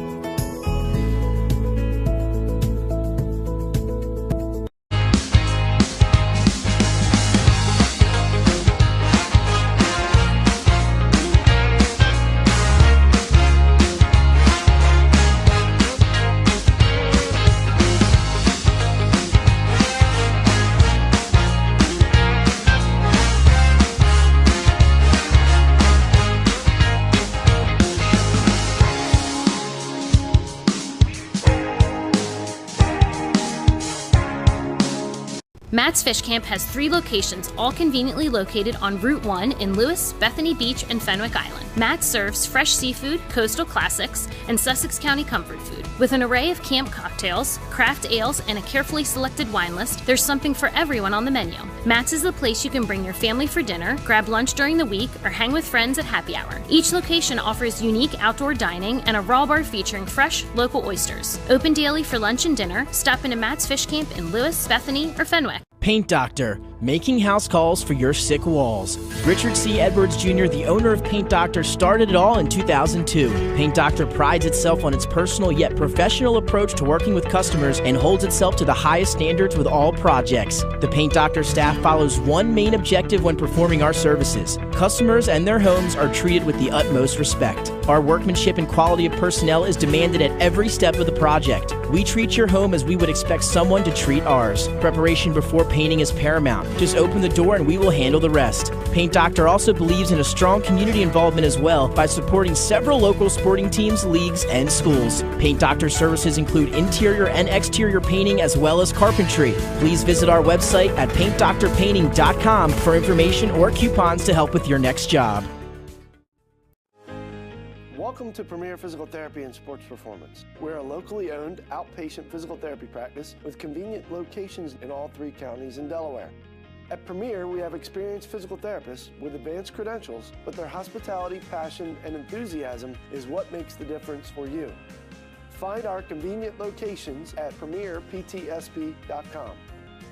The Clubhouse at Baywood is a full-service restaurant and premier wedding and event venue in coastal Delaware. Located just a few miles from Lewis and Rehoboth Beach, this all-inclusive venue features breathtaking views, stunning indoor and outdoor spaces, and a team of professionals to help you plan your dream wedding.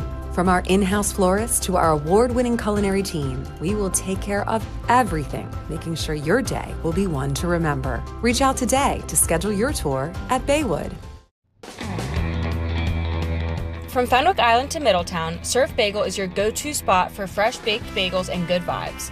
We're open daily from 6:30 a.m. to 2 p.m., serving up breakfast and lunch favorites like our specialty wraps, made-to-order salads, tasty smoothies, and locally roasted coffee. Be sure to check out our iconic merch, the perfect way to wear the beach life wherever you go.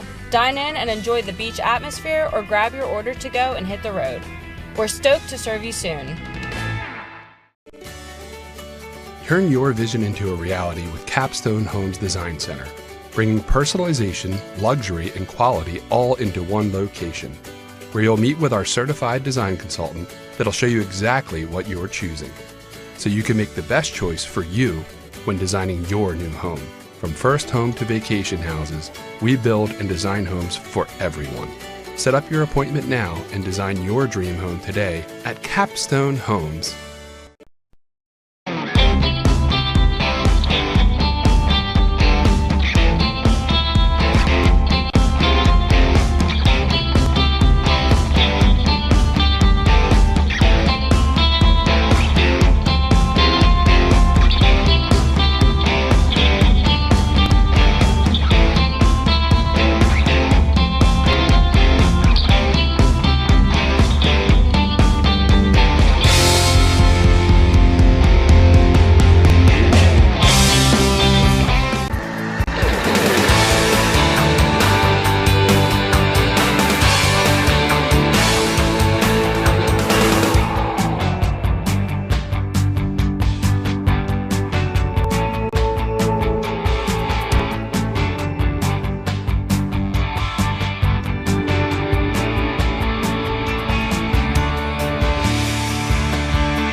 First State Orthopedics has 46 physicians and 22 physician's assistants at 16 locations across the state of Delaware.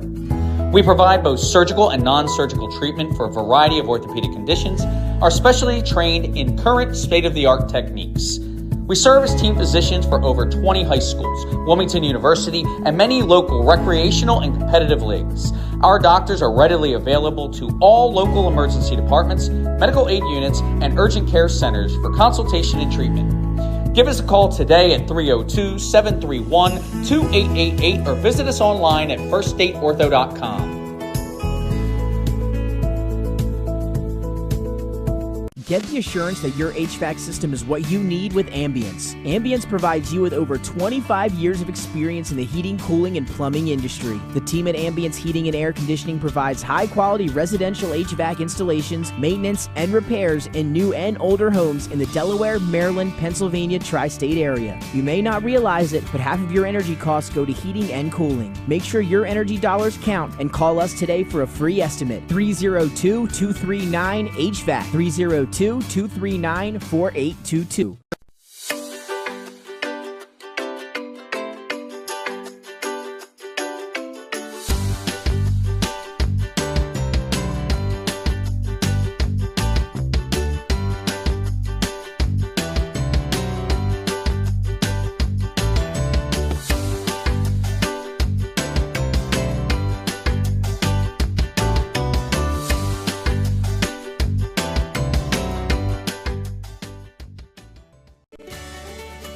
Turn your vision into a reality with Capstone Homes Design Center, bringing personalization, luxury, and quality all into one location, where you'll meet with our certified design consultant that'll show you exactly what you're choosing, so you can make the best choice for you when designing your new home.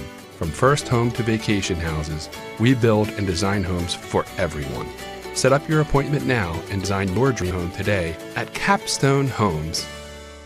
Wraps, signs. All right, welcome back into the press box here at Ryder Stadium. Glenn Fraser alongside Pat Gariantes, Craig Leskowski on camera as it just stopped precipitating here right at the end of the half. All right, let's put up our unofficial stat numbers for the first half. Pat has the team numbers. Absolutely. Taking a look at it, Glenn, it reflects the scoreboard. It was a great opening drive. Cape Henlopen establishing some momentum, getting an interception early in this game, and then driving the football 46 yards for a touchdown. But since that point, they haven't been able to really generate a whole lot of offense. 33 yards on the ground, 69 through the air for 102 total yards, and those 7 points that they scored on the opening drive. The Riders have dominated this game since that point. 69 rushing yards, so we got dueling 69 yards there. That's always, whenever you get both teams getting the same amount of total there, you got to love some parity. 132 through the air. Quinn DeVere has been great. He's linked up with Denzel Jones for 2 big-time touchdowns here tonight for a total of 201 yards with their 21 points as well. So, Cesar Rodney in the driver's seat here at halftime as the sounds of Thriller. Yeah, right. Darkness crawls across the land. Yeah, there you go, with Marty. Halloween coming up tomorrow night, huh? Midnight hour. Close. All right, Pat had the team numbers individually for Cape Henlopen. The leading rusher was Batson, 4 carries for 16. Handy had 2 for 14, and that was about it. Passing, Tingle was 6 out of 9 for 69 yards, and 2 of those nice receptions were hauled in by Cordell Richards. For Cesar Rodney, leading the way on the ground as expected. Jackson Timmons, 13 carries, 61 yards. And then passing, Quinn DeVere, 5 out of 9, 132 yards, 2 touchdowns and a pick, and that was on a tip drill as he's connected 3 of those 5 times with Denzel Jones. Denzel having a night as he has hit him in stride for 2 touchdowns. All right, there's our unofficial stats for the first half. The scoring plays, Cape scored first. They scored the only touchdown of the first quarter. Just under 8 minutes to go, a 2-yard run by Tingle. That followed the pick by Cape on the turnover. Kick was good, 7-0. Then the Riders scored 3 times in the second quarter. 9:47 mark, a 46-yard pass from DeVere to Jones. Henkel's kick tied the game. Then barely a minute later, they recovered a fumble on the kickoff. It took them 3 plays to get in the end zone. A 17-yard pass from DeVere to Jason Miner. Hinkle's kick gave the Riders a 14-7 lead, and then the final score came late. 34 seconds to go in the half. 59-yard touchdown pass to Veer to Jones, and Hinkle's kick made it 21-7. On our October Federal Credit Union scoreboard, this is what we have for you. Apo leads William Penn as expected, 27-0 in the second quarter. Benny Mitchell and the Southern crew has Sussex Tech at Laurel. The Bulldogs hold a 7-0 halftime lead. Milford and DMA in a barn burner. 22-18 Milford now late in the second quarter. St. Elizabeth 40-8 over St. E's at the half, running clock second half on that one. Conrad 25-0 going into the fourth quarter over Dale Castle. Concord beat Dickinson 35-0, and Indian River in the fourth quarter was leading Delmar 26-0. Hey, we got to give this score too, huh? We've got head coach Deshaun Jackson coaching in Philly tonight against former teammate on the Eagles, quarterback Michael Vick. And right now, Jackson having the best of it. The Hornets are up 10-6 in the second quarter. How about that? Love that. Love to hear that. Hornets flying high, man. They've been good under Coach D. Jacks. All right, Pat. Hey, this is the penultimate week in high school football. 1 week in the regular season left. And Smyrna Eagles, if they can beat Dover, that game is scheduled for Saturday. Originally for Friday, got moved. If Smyrna wins that game, they will clinch District 2 and Class 3A. And Middletown's in the driver's seat after beating Salesianum last week in District 1 of 3A. So it looks like, unless something crazy happens, which could, Apo plays Middletown next week. We'll have that game for you. If Apo wins, there'll be a three-way tie for first. Middletown, Sally's, Apo, and it's happened a couple of times already in the last few years. Yeah, I mean, it could happen. And you got elite talent on that Apo side and some ballers for sure. The game – where that game's going to come down to is on the offensive and defensive lines. That's how Salesianum was able to put an absolute hurting on the Apo Jaguars. Is they Desai Drummond just had no time to throw the football for 75% of his dropbacks. If Middletown can generate the same level of pass rush, they can get it. They can kind of thwart the passing attack of that Jaguar offense. And the same thing on the defensive side of the football. I mean, if they can establish the running game with their strong offensive line and 3 elite running backs that Middletown has, not to mention the passing game, Darian Cunningham's got his feet back. He can run the football from the pocket. And obviously they've got Pope and some of those other guys from the wide receiving core. Jack Wilson on defense. Jack Wilson, that's what I'm saying. So that could be an interesting game, but Middletown in the driver's seat for sure. We'll see how that one ends up, Glenn. And then obviously on the other side of the district, Smyrna in the driver's seat there. How about this one? Not one team will finish the year out with less than 2 or 3 losses. In 3A, yeah. In 3A. Yep. And that's because of the out-of-state opponents that the top half of the rankings have played. But it should be a fun one. And these two teams playing here tonight, hey, the winner is in a good position to make the tournament. Even the loser could be okay, but you don't want, to have it go to that final week before you find out. Let's switch up to 2A because the only 3 undefeated teams in the state that are left are all in 2A. They are. 2 of them in the same district. That District 3 is going to be an absolute fun one to watch with Lake and Indian River. Indian River on their way to another victory here tonight. Yeah, and Indian River, too, with Delmar. So that's going to be one to keep an eye on as well. Sussex Tech, their only losses have been within the district. They're at 6-2. They've been strong. Red Lion, they've earned themselves another win, so I believe I think they've clinched. So they're 4-0. They've won. They'll be a 7-win team. Odessa is sitting pretty. DMA has an opportunity, and St. Mark's. I mean, those 3 teams at 2-1. We'll see what happens, how this shakes out in these last 2 weeks. And then the other undefeated team, who I think is the team that we need to keep an eye on moving forward, Howard. Oh, yeah. I mean, they look like an absolute juggernaut. They had that big-time win against Appoquinimink on their resume as well. They've been great. Archmere, I mean, how many years in a row before we have to give Archmere their flowers? Right. I mean, they're competitive every single season as well. So, 2A starting to shake itself out there, kind of top-heavy with the undefeated teams in terms of district play. Howard, Archmere, Red Lion, Lake, and I are all undefeated within their districts. It's been impressive. And I think I'm correct in this. Benny Mitchell and the Downstate crew will have that Lake Indian River matchup next Friday. I think you're right. Yeah. Originally, I think he wanted to do Smyrna Sussex Central, but he switched to that one. I think it's a good move. You got 2 8-0 teams, probably going to be 9-0 going into that game next week. Mm-hmm. Yeah, and that's going to be both of those teams, man. A lot of talent. Oh. A lot of talent. I mean, there's some guys going to play some high D1 college football on both of those rosters, so that's going to be a good one. Finally, in 1A, before we start the second half, Seaford leading District 3. They've already wrapped that up. And then you've got Brandywine, your St. E's team, Conrad, all looking good going into the tournament. They do, and this is going to be this is the class I want to watch. This is the class that I want to see how things shake out come playoff time. Brandywine had a hard-fought victory against St. Elizabeth. St. Elizabeth had a hard-fought victory against Concord. Mm-hmm. And then you look down at McCain at 2-1. They almost beat Concord as well. So you got a tough District 1 there. District 2, Conrad's been great. They're going to finish with at least 5 wins. Good resurgence from Newark as well. How about Glasgow? Tough start to the year. They finished strong, 2-1, 3-5 overall. We'll see if they can make some things happen. They're going to need Conrad to lose at some point.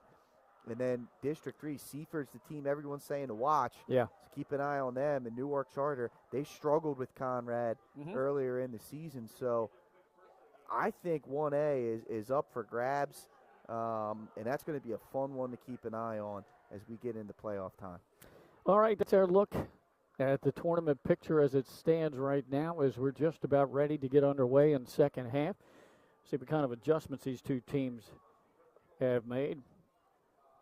Want to once again give a little shout out to one of our new sponsors this year, Benny Mitchell and his son Trey Mitchell.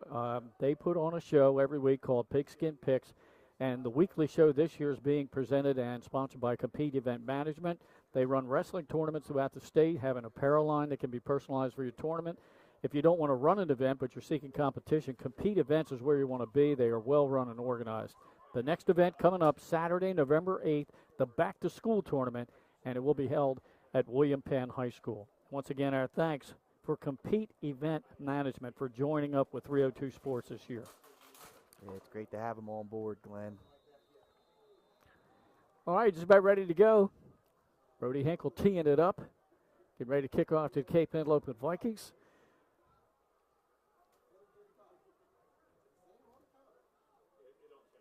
And he has been hitting like squib kicks right down the middle of the field. Boy, he's got some lungs. Could hear him up here. He let that one rip. With the headset on. Taking it at the 6-yard line. Straight up middle of the field. The 20 hit at the 24. And we'll go across to the 25-yard line. Going to mark it down at the 27. We got a penalty marker right at the 20. Dirty laundry on the field, Glenn. Block in the back. This is going to come back. I mean, Cape's got to clean this up, Glenn. Yeah. I mean, they've got to clean it up here desperately. This game's at hand. They've got to, or at risk, I should say. It's not in hand.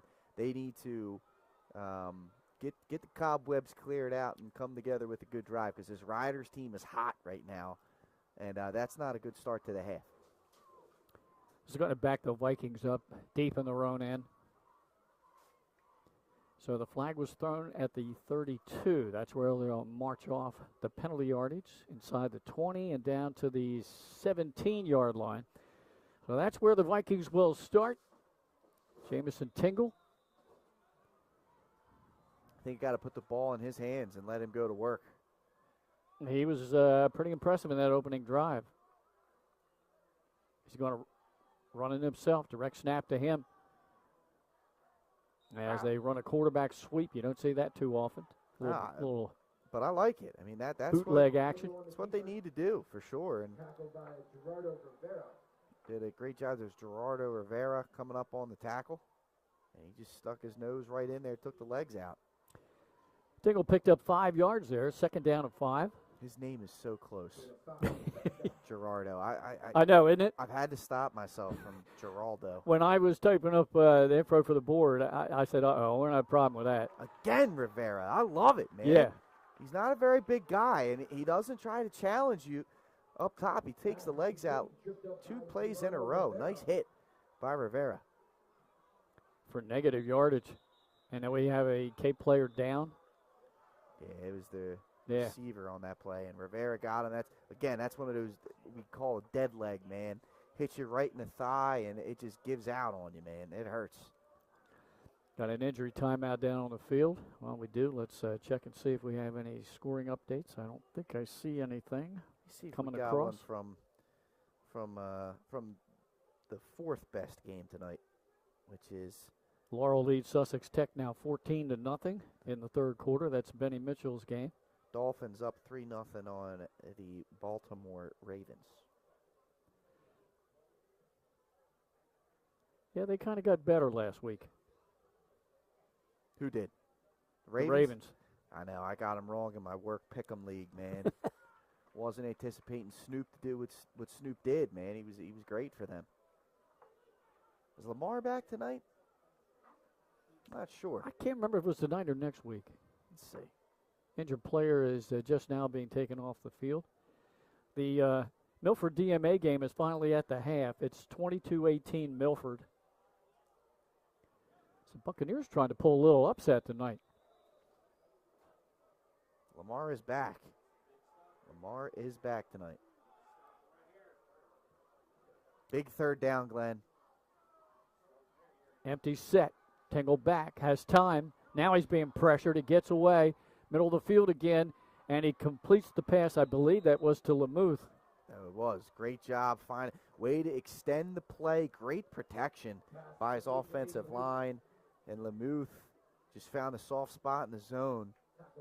That's a nice play there by that Cape Henlopen offense. They get a big first down right there on third down in about 5. 12-yard pickup. Moves the chains. 2 receivers this time to the bottom of your screen. Handoff, right up the middle. That's Batson. Osmeer gets up to the 40-yard line.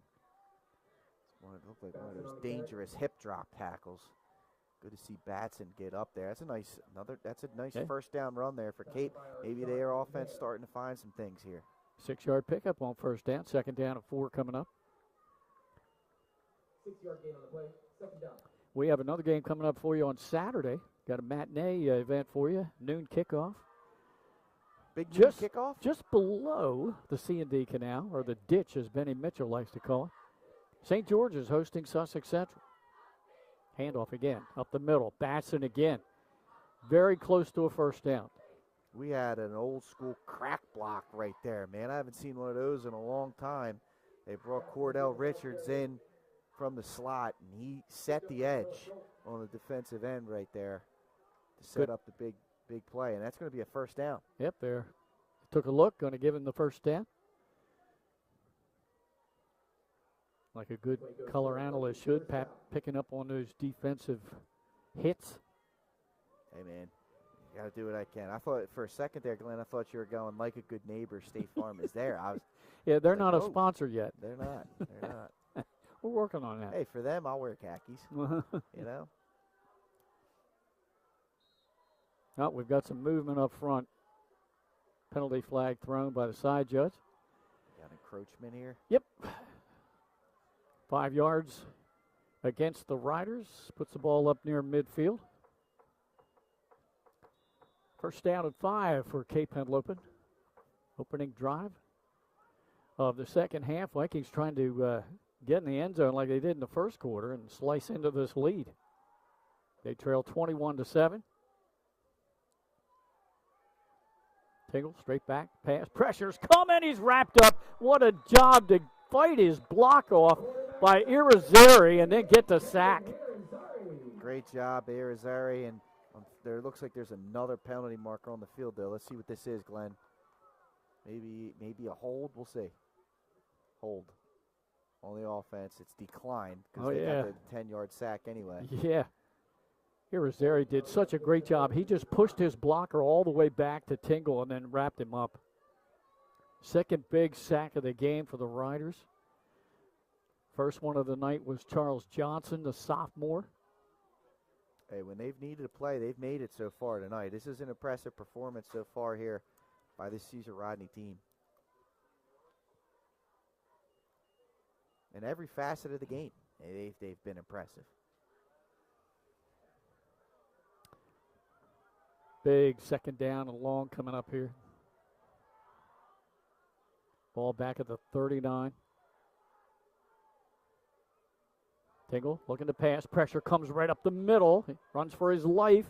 Sidesteps one defender at the 40, gets up to the 45, and down at the 47-yard line. I mean, you can just see the athleticism and the mobility from Tingle. I mean, he could have been dead to rights 3 different times, and he turned nothing into something right there. And it brings up a 3rd down and manageable now because of it. It's like about 3rd and 7. You know, Pat, this press box is a lot different here at Ryder Stadium than it used to be when I started broadcasting in 1979. It's a great year, Glenn. The press box was never connected to the bleachers here back then. You had to climb up a ladder with the equipment. Awesome. So you're one hand climbing the ladder, holding equipment with the other.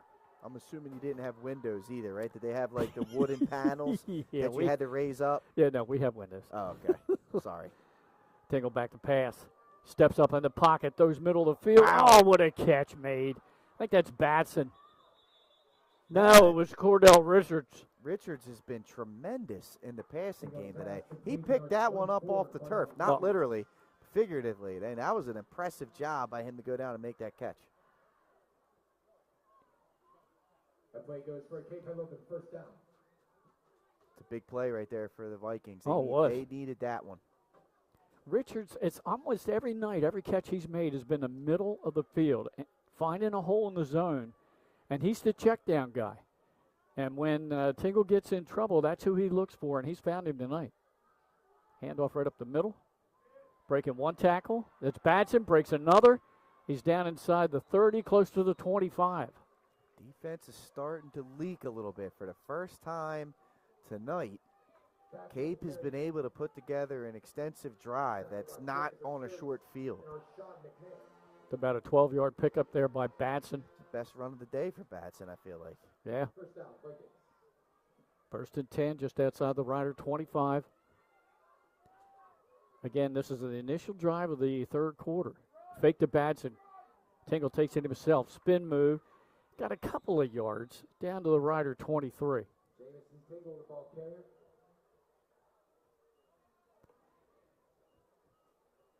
Nice first down. I mean, that's a nice first down run. You set yourself up with 2nd down and 6. You know, I mean, that's what you love. 4 to 5 yards on first down is always kind of the goal. Time-consuming drive here, Pat. It's eaten up 6 minutes so far on the clock. Half of this 3rd quarter on this one drive. And I'll give credit to Caesar Rodney on that. They just haven't given up many big plays here tonight, and that's the key. Force the offense to chew clock, especially when you're up by a couple of scores. DeVere hands it off to Batson. This time he's wrapped up around the ankles. Guess who? Irizarry on the stop. Yeah, great job, Irizarry. He's been great coming off the edge tonight. No gain on the play. No gain. It's going to bring up 3rd down and about 7. So, yeah, positive first down play, negative 2nd down play. Now you got 3rd and long. Make some noise. It's 3rd down.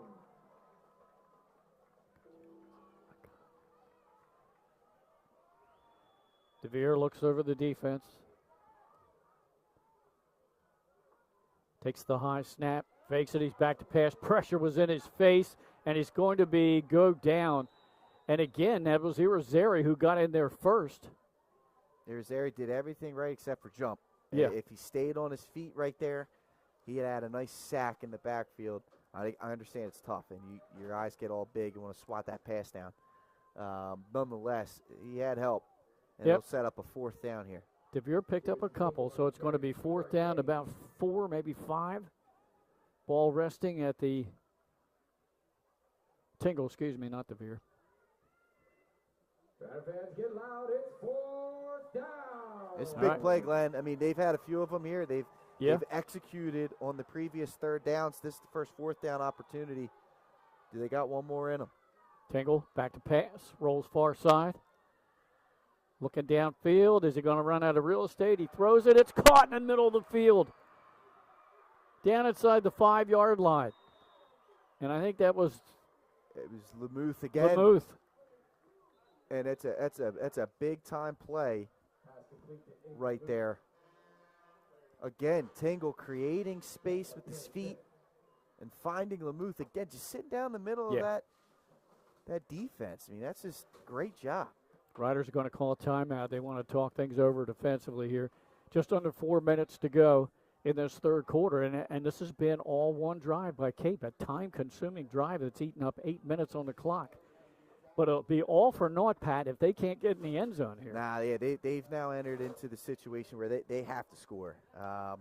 Too much time has come off the clock, and I mean, this would be a deflator, you know, if you're able to chew up all this clock and not score. If you're able to score, it's fine, because now you've set yourself up to where it's like, all right, we get one more stop.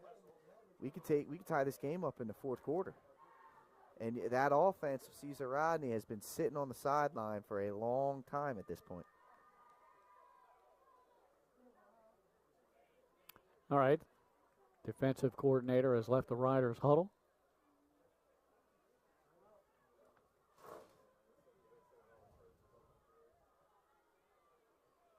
Waiting for the Cape Henlopen Vikings to come back to the field, and here they come. First and goal at the 4-yard line. Tingle has Oz Batson in the backfield with him. McCoy in motion. Hand off to Batson, started right, cuts it back on the middle of the field, and he got all the way down close to the 1. It's a good run.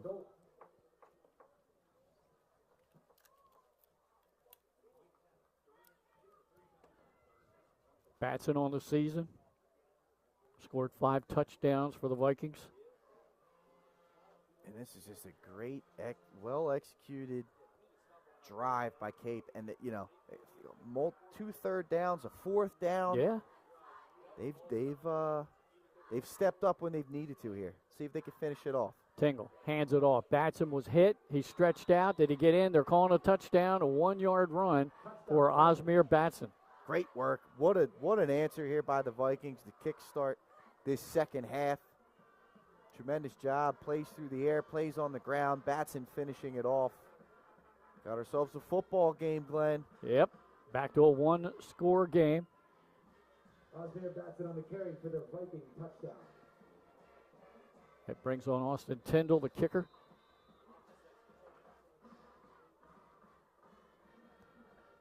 Waiting snap from center.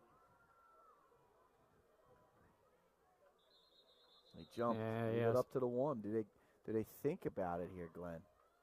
Do you think about it? They're looking to the sidelines.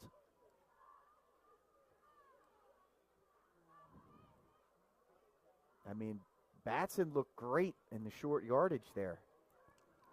Michael Thompson is a backup quarterback. He's the holder. They're going to kick the extra point again. Yep. Waiting snap.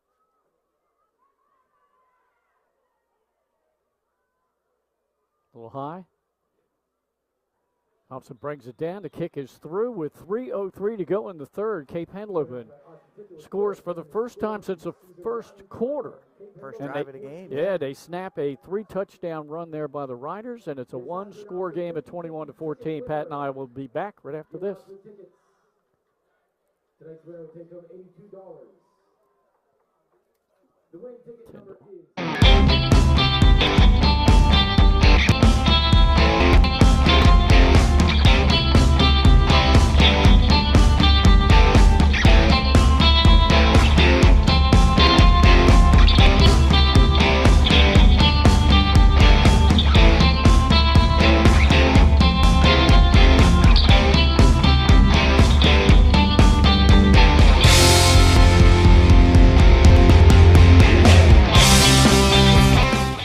We're back here just in time for the kickoff. Sails down inside the 15. Oh, boy. It's loose. Anybody's ball. Let's see. I think the Riders might have covered it up. They did. They got lucky there, Glenn. Shoo! A collective sigh of relief on this side of the field. And one player getting up a little gingerly, and that's the one that recovered the fumble. That's number 12, Jadarian J. Sanchez. Now, this is a big drop. Cesar Rodney Their defense was just out there for 9 minutes of play, Glenn. This offense needs to take their time, pick up a few first downs, get to the quarter break, and let this defense catch their breath a little bit. So the Riders will start. They bring the offense out after a 9-minute drive by the Vikings. Quinn DeVere brings up third and about 2. They need to get this first down. You don't want to go 3 and out here. Oh, yeah, and bring Cape right back out. Your defense probably needs a little rest. Of course, a lot of these players are going both ways tonight. Mm-hmm. Tight formation. Oh, we getting tush push? Timmons went off the right side. He's going to be awful close. I think he got it. Yep, he got the first down yardage. Big first down right there. That essentially allows them, barring a turnover, to run the clock out of the third quarter within this set of downs. Very quickly paced third quarter of action, as Cape was predominantly on the ground in that drive. Riders with an unbalanced eye now. Second back throw, Jackson Timmons puts the helmet down, gets up to the 40. He'll pick up 3 on first down. Not bad. 3-4 yards on first down is where you want to be. Opens the playbook up. Allows them to go in a couple different directions, keep the defense on heels. Under a minute to go now, the third quarter. We got a one-possession ball game here on our First State Ortho game of the week. 21-14, Caesar Rodney on top. DeVere calling signals, takes a snap, fakes it. He's back to pass. He's looking downfield, and that's going to draw a penalty flag. Pass was intended for Jaden Minor. DeVere, I mean, it's a risky play to throw that football at that point. He put that ball up in the air, and Tingle kind of got unsure and went over the top, and that was a clear penalty right there. That's a big play in favor of the Riders. Brings the ball back to the original line of scrimmage where they will step off the penalty yardage, stopping the clock with 40 seconds left in the third.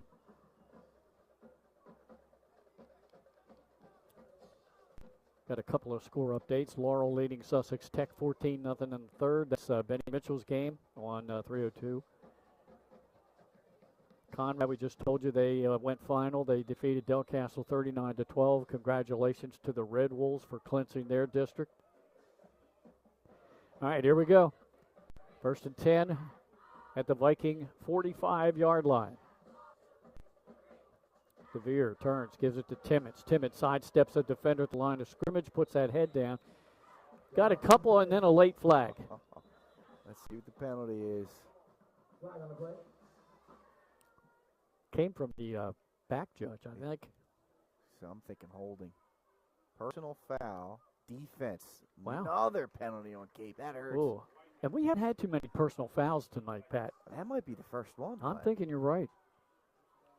Two well-coached teams, very disciplined. So now 2 major penalties on this drive against Cape. You had the PI. Now they step off the personal foul. So all the way down to about the 30-yard line, inside the 30 to the 28. And that's where the Riders will have it with barely a half a minute to go here in the third quarter. What an answer. And, you know, this hurts for Cape. I mean, you chew 9 minutes off the clock. You got yourself back in this football game.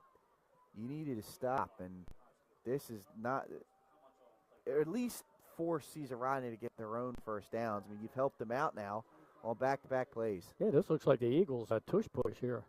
The Philadelphia Eagles or the Smyrna Eagles earthquake. Short yardage formation, straight ahead. Timmons, couple of yards. That'll be the last play of the third quarter. We're going to head to the fourth quarter. We got a ball game here. 21-14, Riders lead the Vikings. Come back and join us for the fourth quarter right after this. Paint Doctor, making house calls for your sick walls. Richard C. Edwards Jr., the owner of Paint Doctor, started it all in 2002. Paint Doctor prides itself on its personal yet professional approach to working with customers and holds itself to the highest standards with all projects. The Paint Doctor staff follows one main objective when performing our services. Customers and their homes are treated with the utmost respect. Our workmanship and quality of personnel is demanded at every step of the project. We treat your home as we would expect someone to treat ours. Preparation before painting is paramount. Just open the door and we will handle the rest. Paint Doctor also believes in a strong community involvement as well by supporting several local sporting teams, leagues, and schools. Paint Doctor services include interior and exterior painting as well as carpentry. Please visit our website at paintdoctorpainting.com for information or coupons to help with your next job. Paint Doctor, making house calls for your sick walls. Richard C. Edwards Jr. 1 quarter of football left to play here. 21-14, Caesar Rodney scoring all 3 touchdowns in the second quarter. Sandwiched around Viking touchdowns in the first and the third. And now the Riders, after a major penalty, have 2nd down and 8. They're at the 26-yard line of the Vikings. There's Irizarry coming off the sidelines, the tight end / wide receiver / defensive stud tonight. Just checked into the huddle with the play from the sidelines. And he will line up as a wide out, split to the bottom of your screen. Sanchez to the top. DeVere. They switch Jackson in. He's going to be just shy of the 15-yard line. So I just still got 3 yards right there. I mean, that's what you're looking to do. And you're letting that clock wind down. Right. You're in scoring range. You're up 7. A touchdown here with, 4 or 5 minutes off the clock. It's going to do some damage, man. Denzel Jones again split to the top of your screen. Sanchez to the bottom. Timmons behind the quarterback, DeVere, who fakes it, throws down the end zone, wide open for the touchdown. Jaden Miner. Just an all-out blitz, an absolute all-out blitz. Cape was sold that it was a run play. Tremendous job by the Riders there. Good play action fake by DeVere. He avoided some pressure by Cordell Richards, who came through the middle on the blitz, and wide open for a touchdown was Miner. That's beautifully done, and what an answer by the Riders. Nobody, no defensive back within 10 yards of him, wide open in the end zone. Here's Brody Hinkle to attempt the point after.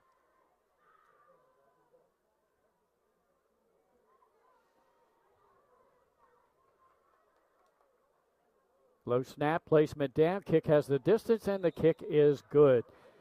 28-14, that's a big touchdown for the Riders. They stretch the lead out to 2 possessions, Pat, and a good answer to that 9-minute drive by Cape. A big answer, and they took about 5 minutes off the clock themselves, allowed themselves a chance to regroup as a defense and strategize, and then not to mention you came away with 7 points. So you cleared out that 9-minute drive on the scoreboard. And now you got the same situation, up 2 scores with a lot less time left on the clock. Yeah. That was the only pass of that drive for Caesar Rodney, that 15-yard touchdown pass. 3rd touchdown pass of the game for Quinn DeVere. Yeah, I think Coach Strickland or whoever's calling this offense for CR, they've called a great game tonight. They've stayed balanced with the run and the pass. They've taken their shots when they're there, and right there, you ran the ball, knowing time and score. Like we need to take some clock, choose some clock here, kind of pound this defense, give our defense a break, and then they run the play action pass beautifully for the touchdown. Perfect job. I correct myself. That's the 4th touchdown pass of the night. All 4 Rider touchdowns off the arm of Quinn DeVere. Brody Hinkle's kickoff. High end over end, deep and into the end zone for the automatic touchback. And that'll bring Cape out to the 20 with 10.5 minutes to go in this ball game. It's a great boot right there. And again, now Cape, not only do they got to score, but they're at this point now where you got to score quick. Yeah. You don't have time. You can't take 9 minutes to score here. So Cape's going to have to try and get busy here pretty early, maybe some chunk plays. That's something that Caesar Rodney's done a great job of limiting, is these 20-yard plus chunk plays. They just haven't been many of them for Cape tonight. Boy, that DMA Milford game has been back and forth. Now DMA leads 25-22 in the fourth quarter. And our game, pretty good one here too as well. Tingle drops back to pass, looks right, runs for his life. He just got that pass off, and it's complete. Batson. All the way up to the 40, and Batson crashes up to the 45-yard line. Loose, Glenn. Ball's he fumbled the ball, and the Riders have it. Oh, my goodness. What a turn of events. Or are they going to call him down? They do. They might call him down. Well, I tell you what, I give Tingle a lot of credit. He's had defenders in his face several times tonight about ready to just pound on him, and he just gets rid of the ball to his outlet, and that time Batson. Outlet there. Yeah. You're right, though. I mean, he was facing immediate pressure, and how about Batson's lucky the knee got down, because that could have been the coup de grace for Caesar Rodney if they were able to force a turnover right there. So there's the chunk play we were calling for. They need to get one or two more of them. Pat with a little French. You like that? Yeah. It's the language of love. That's what Marty was looking for. That's it. Tingle steps up. Now he throws to his outlet on the sideline. Couldn't bring it in. Incomplete. You know, I was always a fan of Pepe Le Pew. I love Pepe. Spoke French. Yes.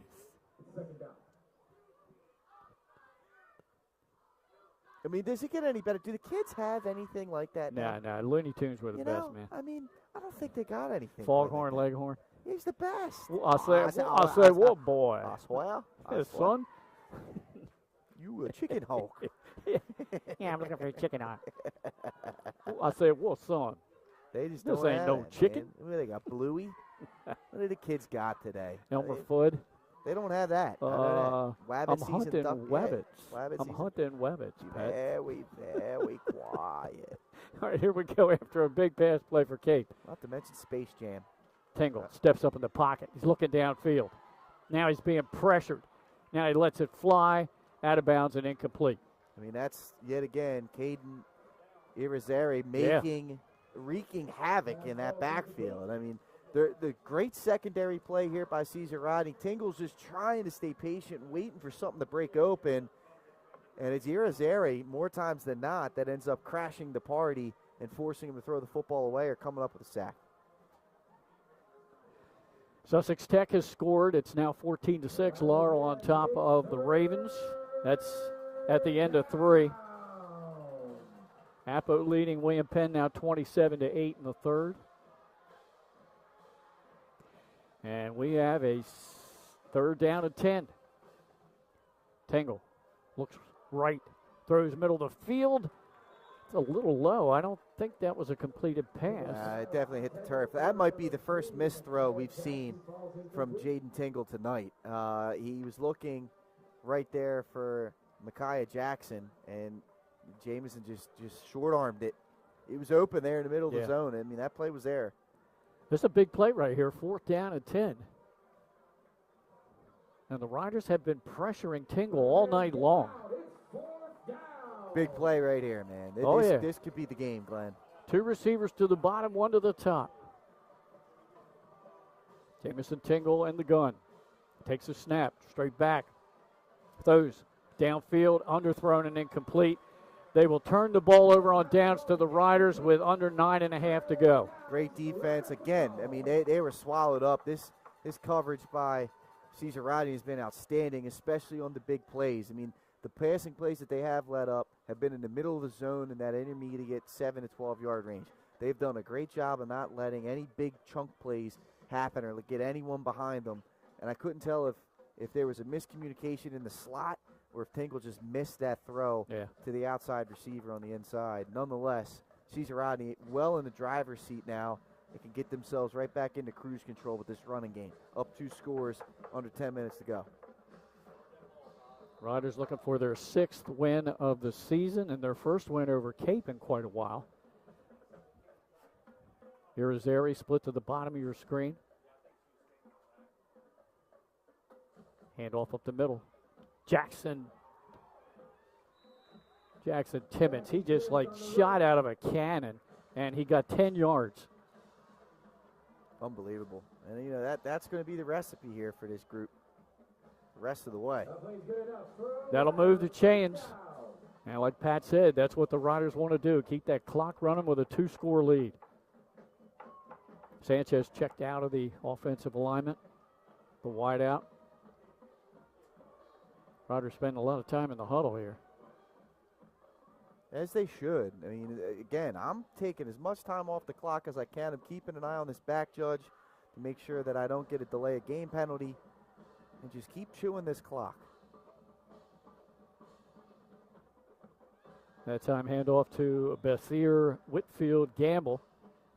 No gain on the play. Good patience, though, and he ends up picking up 2 yards, but he stayed patient. No tackle for loss there. It was positive net. And just keep slowly churning this clock away. 30, 40 seconds at a time. The 2-score lead really helps them, Glenn. Oh, big time. You can really be methodical. That last possession by Cape, they couldn't convert. And that was big. Riders put on defensive pressure on Jamison Tingle and had good coverage. Turn. New running back in the game now, number 14. Penalty marker. Penalty marker is down. The ball carrier that time was Antwain Nichols. And Nichols looked good, too. I mean, he looked quick, agile, and running with a purpose. Unfortunately, there was a hold. Yep, they won't bring it back. And stop the clock with just under 8 minutes to go. Now the wideout's back in the game. Denzel Jones, along with Jay Sanchez. And all the extra running backs coming out. That's Whitfield Gamble and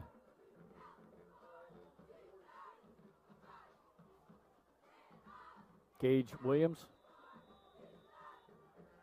Clock's still running, though, which is a benefit to the Riders.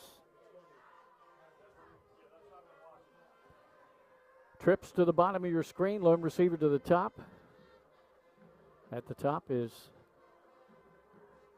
Sanchez. Give right up the middle. They spread the defense out, and Jackson Timmons all the way down to the 29. What a run. I mean, he's full head of steam right there. His last 2 carries, Pat, double digits, 10 and 13 yards. You let him get a full head of steam like that. Who was once the volunteer to step in front of him? Yeah.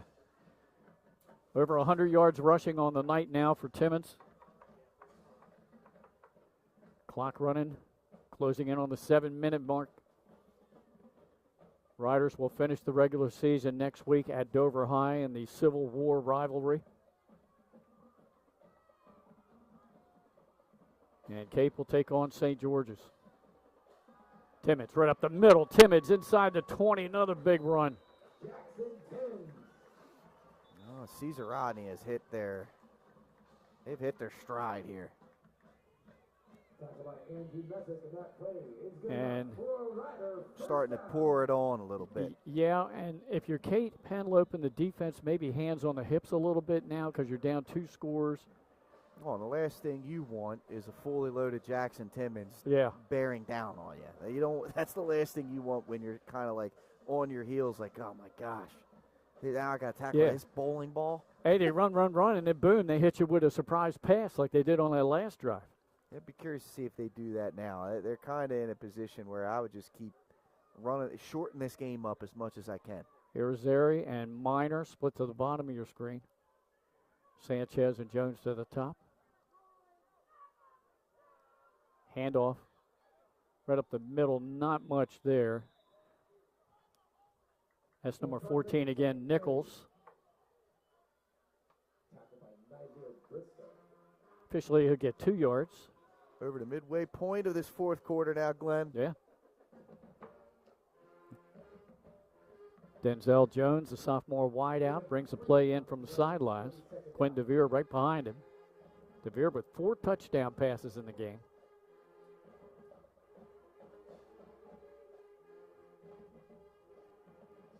Sanchez split to the top of your screen.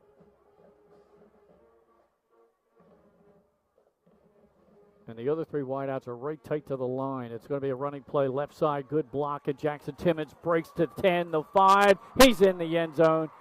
First touchdown of the night for him. Well and deserved. Exclamation point, Pat. Absolutely. Well earned right there, man. He's been impressive. As this game has gone on, he's just gotten stronger. And this has been an impressive outing here by the Caesar Rodney Riders, man. The last 4 carries of that drive for Jackson Timmons were all double digits. 10, 13, 12, and that one there, 14. Yeah, he's getting the job done. No doubt about that. Brody Hinkle on to try to add his 5th extra point of the game and extend the Riders' lead to 35-14. Just 5:20 to go in this one.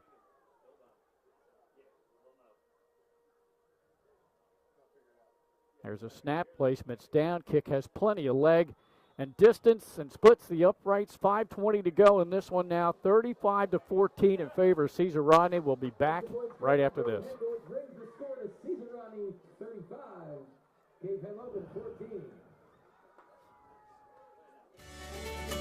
Turn your vision into a reality with Capstone Homes Design Center, bringing personalization, luxury, and quality all into one location, where you'll meet with our certified design consultant that'll show you exactly what you're choosing, so you can make the best choice for you when designing your new home. From first home to vacation houses, we build and design homes for everyone. Set up your appointment now and design your dream home today at Capstone Homes.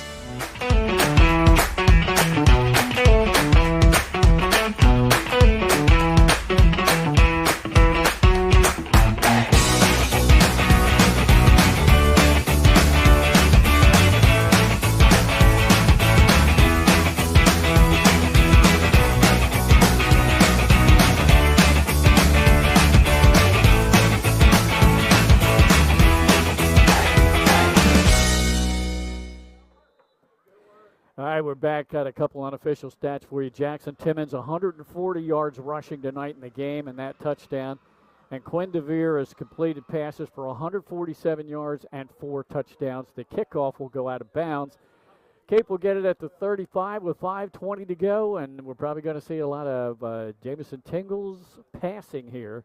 Yeah. In the next few moments. Probably. During that time, I got to give a shout out to the Caesar Rodney cheerleaders. Oh, yeah. They did a little throwback Poison, Belle Biv DeVoe. They did the old school kind of choreography to it, too. They were kicking it old style right there, man. I got to love to see that. You're getting it in up here in the we're getting a good box. Mix of music here tonight. Right, man. Just don't give it. Belle Biv DeVoe, former members of New Edition. What do you think of that, Glenn? The boy band era. Yeah, dude, they were great. Boy group. Okay. Boy group. Tingle, waiting snap from center. Drop straight back. Downfield, throwing the home run ball. He has a man behind the secondary. Jump ball tip to himself. Makes the reception at the 25. Still on his feet and out of bounds near the 15. On the reception, number 3, Micaiah Jackson. That actually is Michael Thompson, the quarterback, Glenn. We got a new QB. They made a change on that. Oh, how about that? Thompson in the game. Thompson threw it up. Nice one, too. Say 35, 15, 25, First 35, big chunk play they've really 45. got. Yeah, how about 51 yards?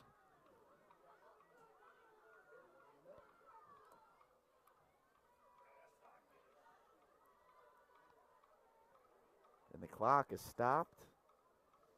That helps. Your Cape.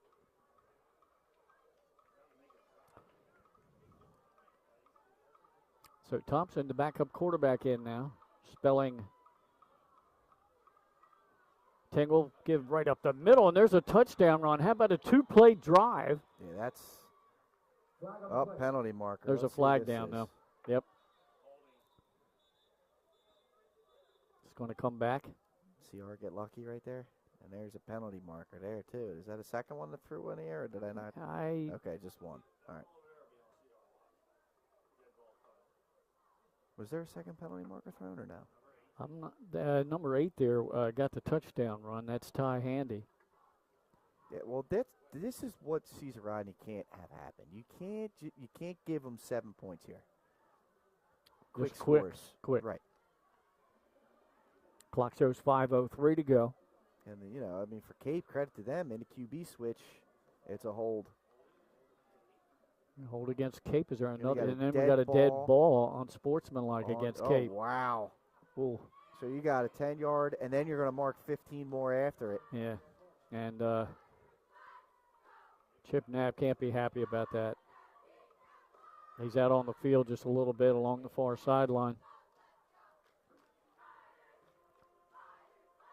They had the ball down at the 14-yard the 14-yard line after that 51-yard pass play.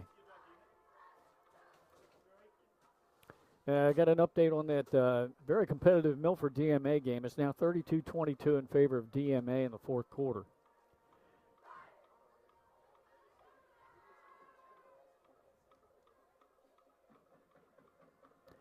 Now they're going to mark the 15 off. I mean, that's just a backbreaker. I mean, right when they get some momentum. Right when they get some momentum. That's kind of been the story for the Vikings, aside from the first, 4-5 plays of the game, in which they had an interception and then a short drive. The Riders have quieted them tonight. I already knew Caesar Rodney had a pretty good offensive team coming in. I'm more impressed with what they've done defensively tonight. They've been good on defense, Glenn. I completely agree with you, man. They've done a tremendous job shutting down this Cape Henlopen offense. So, again, 5 minutes to go, and we start thinking about who am I going to go down and interview for player of the game. And, there's always so many choices. I mean, you can look at Quinn DeVere, 4 touchdown passes. Jackson Timmons, almost 150 yards rushing and a score. But how about Irizarry? Both sides of the ball, and defensively, he's been in the quarterback's face all night. All night. He really has. Thompson straight back to pass. Steps up in the pocket, throws away downfield. The man is behind the secondary just a little bit too far and incomplete. I'll tell you what, I'm impressed with Michael Thompson's deep ball, man. Yeah. That's 2 of them now. That one a little bit too far out in front, but that's a good-looking deep ball he's got. That was once again intended for Micaiah Jackson, who caught the 51-yarder. Cordell Richards has had a pretty good night for Cape on the receiving end. Aiden Lamuth.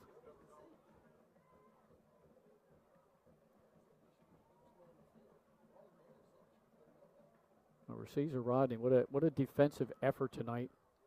Only given this high-powered Cape offense 14 points to this point. Trips to the top of your screen, 2 receivers to the bottom, empty set for Thompson. Now he brings Handy in motion.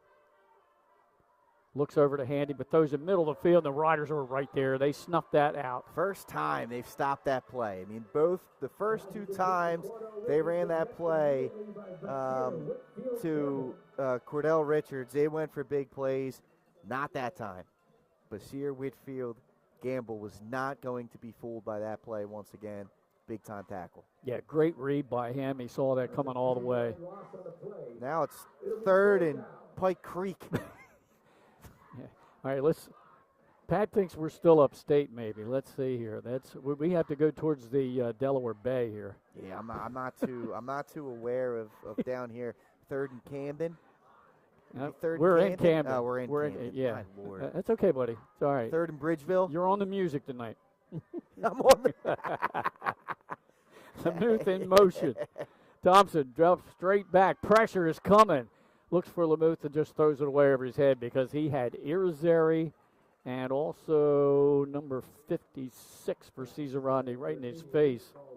I think that was, no, I don't have a 56. Oh, yes, we do. That was a change. 56 is Jaden Thompson Green. There you go. Yep. Apparently earlier in the season when they handed out jerseys, he was a fullback. So they had some injuries. They needed him up on the line, and so they gave him 56. Gave but him that intimidation number. Yeah. You know? Yeah. Give me a higher number, Coach. Lawrence Taylor Yeah, LT. Yeah. Looked like him on that play. Thompson rolls left.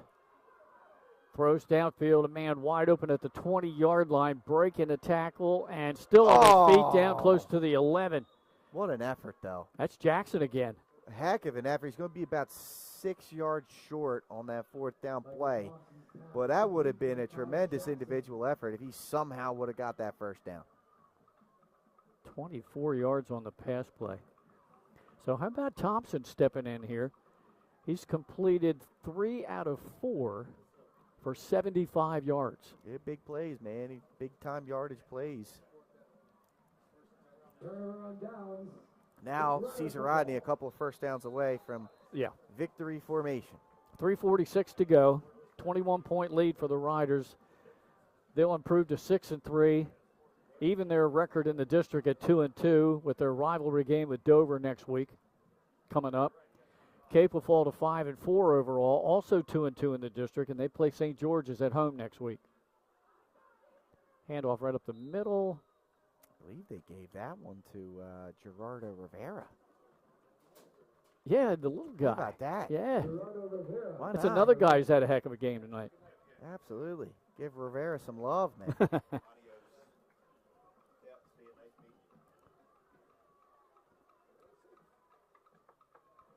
He had one drive defensively where he was all over it. He gained about 4 yards, maybe 5 yards there. Hey, that's a good first down run.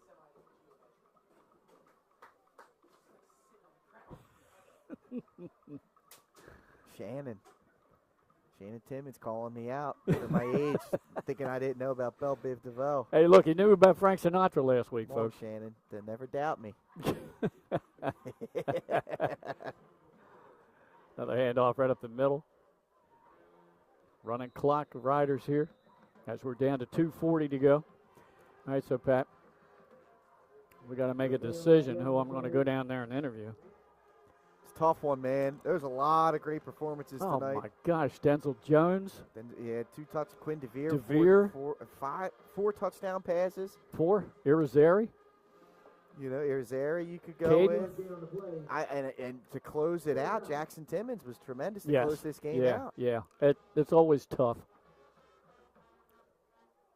To me, the passing game got it going early. Yeah, in that second quarter. And you know, Quinn DeVere finding Denzel Jones on those 2 touchdowns really, I mean, that's what allowed Caesar Rodney to take the 21-7 lead into the halftime break, and they just never looked back from that point on.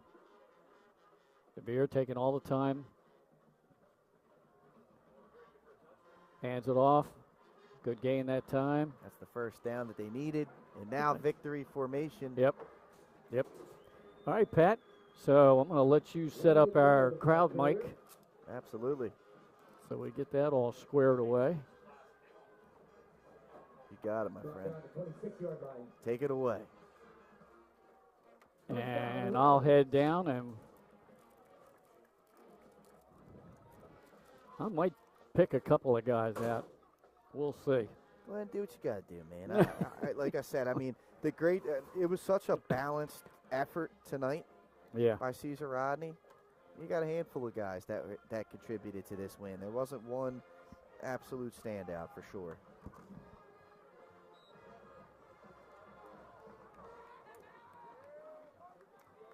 And there's the knee down. They might need to do one more to confirm this victory, but tremendous effort tonight by the Riders. Yeah, that might be the new plug right there. Instead of the Raiders, the Riders.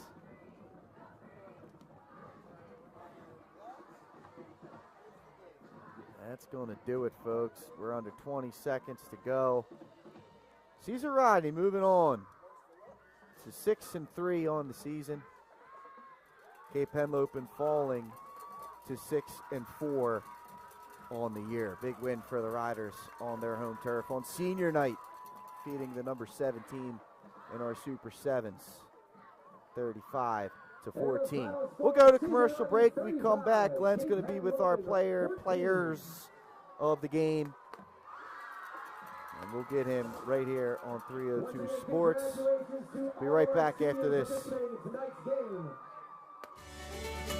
Turn your vision into a reality with Capstone Homes Design Center, bringing personalization, luxury, and quality all into one location, where you'll meet with our certified design consultant that'll show you exactly what you're choosing, so you can make the best choice for you when designing your new home.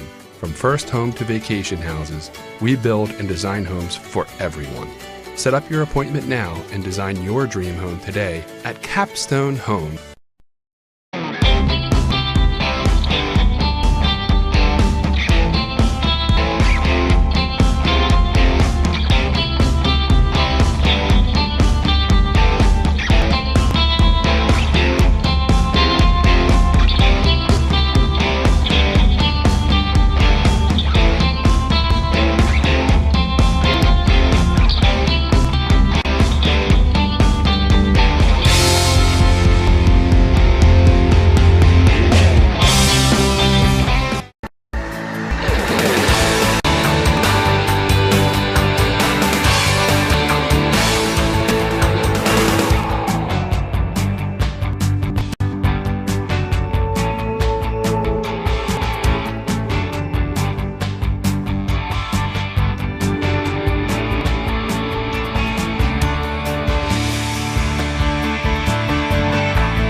First State Orthopedics has 46 physicians and 22 physician's assistants at 16 locations across the state of Delaware. We provide both surgical and non-surgical treatment for a variety of orthopedic conditions, are specially trained in current state-of-the-art techniques. We serve as team physicians for over 20 high schools, Wilmington University, and many local recreational and competitive leagues. Our doctors are readily available to all local emergency departments, medical aid units, and urgent care centers for consultation and treatment. Give us a call today at 302-731-2888 or visit us online at firststateortho.com.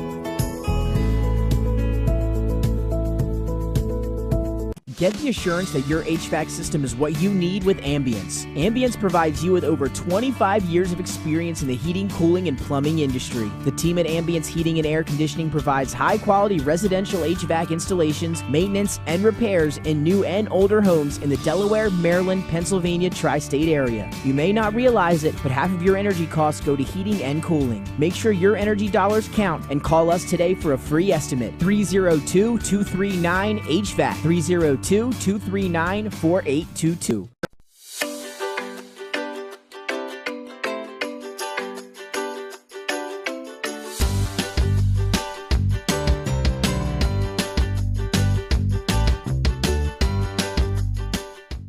Welcome back in, ladies and gentlemen. Final score here tonight, Caesar Rodney getting a big-time win, 35-14 over the Cape Henlopen Vikings. Moves them to 2-2 in the district overall, 6-3 for their overall record, and we are just moments away from sending it down to Glenn Frazier. Looks like first man he's going to talk to is Caden Irizarry, who is tremendous on both sides of the football here tonight. He's got the 302 chain on. Glenn's getting him into position, and we're going to chat it up about this 35-14 victory. Take this one away, Glenn.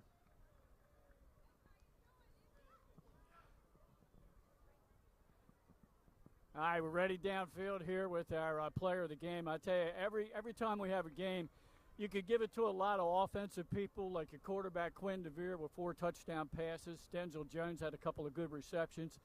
But this guy here, both sides of the ball, and you hold Cape Henlopen only 2 touchdowns. Caden Irizarry, our player of the game. Good job tonight, man. Tell me about you guys getting after the QB. We just go out there and have fun, just attack them. Like, we have energy, we want to play. And we just want the quarterback. We game plan for him. He's the best player on their team, so we want him every time. That's all we got to do. Every game, every drive. It looked like you guys were just overpowering their front because you just didn't give him much time to look downfield and go through his progressions. Yeah, we got speed and strength, so that's what we practice in the off season. Our off season, we do a lot of lifting, and we all got speed. We got natural speed. We were born with it. Offensive side of the ball, you made some plays tonight too. Talk to me about the offensive game plan and how you guys exploded tonight. I think we feed our best players. The best players like Monk, Denzel Monk, Jackson Timmons. Jackson Timmons about to have 1,000 yards. Those are all my guys. Jaden Minor wide open every time. We practice this. We practice hard. We practice like we want to win every time. Great job by the Riders tonight. They improved to 6-3. And, hey, you got the big rivalry game next week with Dover, right? Yeah. Yes, sir. Tell them be ready. Let's go. Player of the game, they call him Izzy. Good job. Thank you. All right, there you have it. Glenn Frazier with Caden Irizarry post-game. He is our 302 Sports player of the game in a 35-14 victory. Caesar Rodney over the Cape Henlopen Vikings. So thanks to both coaches here tonight, Chip Knapp of Caesar Rodney, of Cape Henlopen, Sean Strickland of Caesar Rodney, as well as Bob Barron, as well, and the staff here at Caesar Rodney. They were a gracious host, had us all set up, ready to go. So for Craig Laskowski on the camera tonight, Glenn Frazier on the play-by-play and post-game interview. I've been Patrick Ariantes. Thank you for watching this live stream on our new website, play.302sports.com. We will see you on Saturday. Got ourselves a good matchup there as the Sussex Central Golden Knights will travel to take on the St. George's Hawks. That is a noontime kickoff, big noon kickoff here on 302 Sports. You're going to want to check that one out for sure. Thanks again, folks. Enjoy your Halloween. Don't get too spooked out there. And we'll see you on Saturday afternoon. Goodbye for now.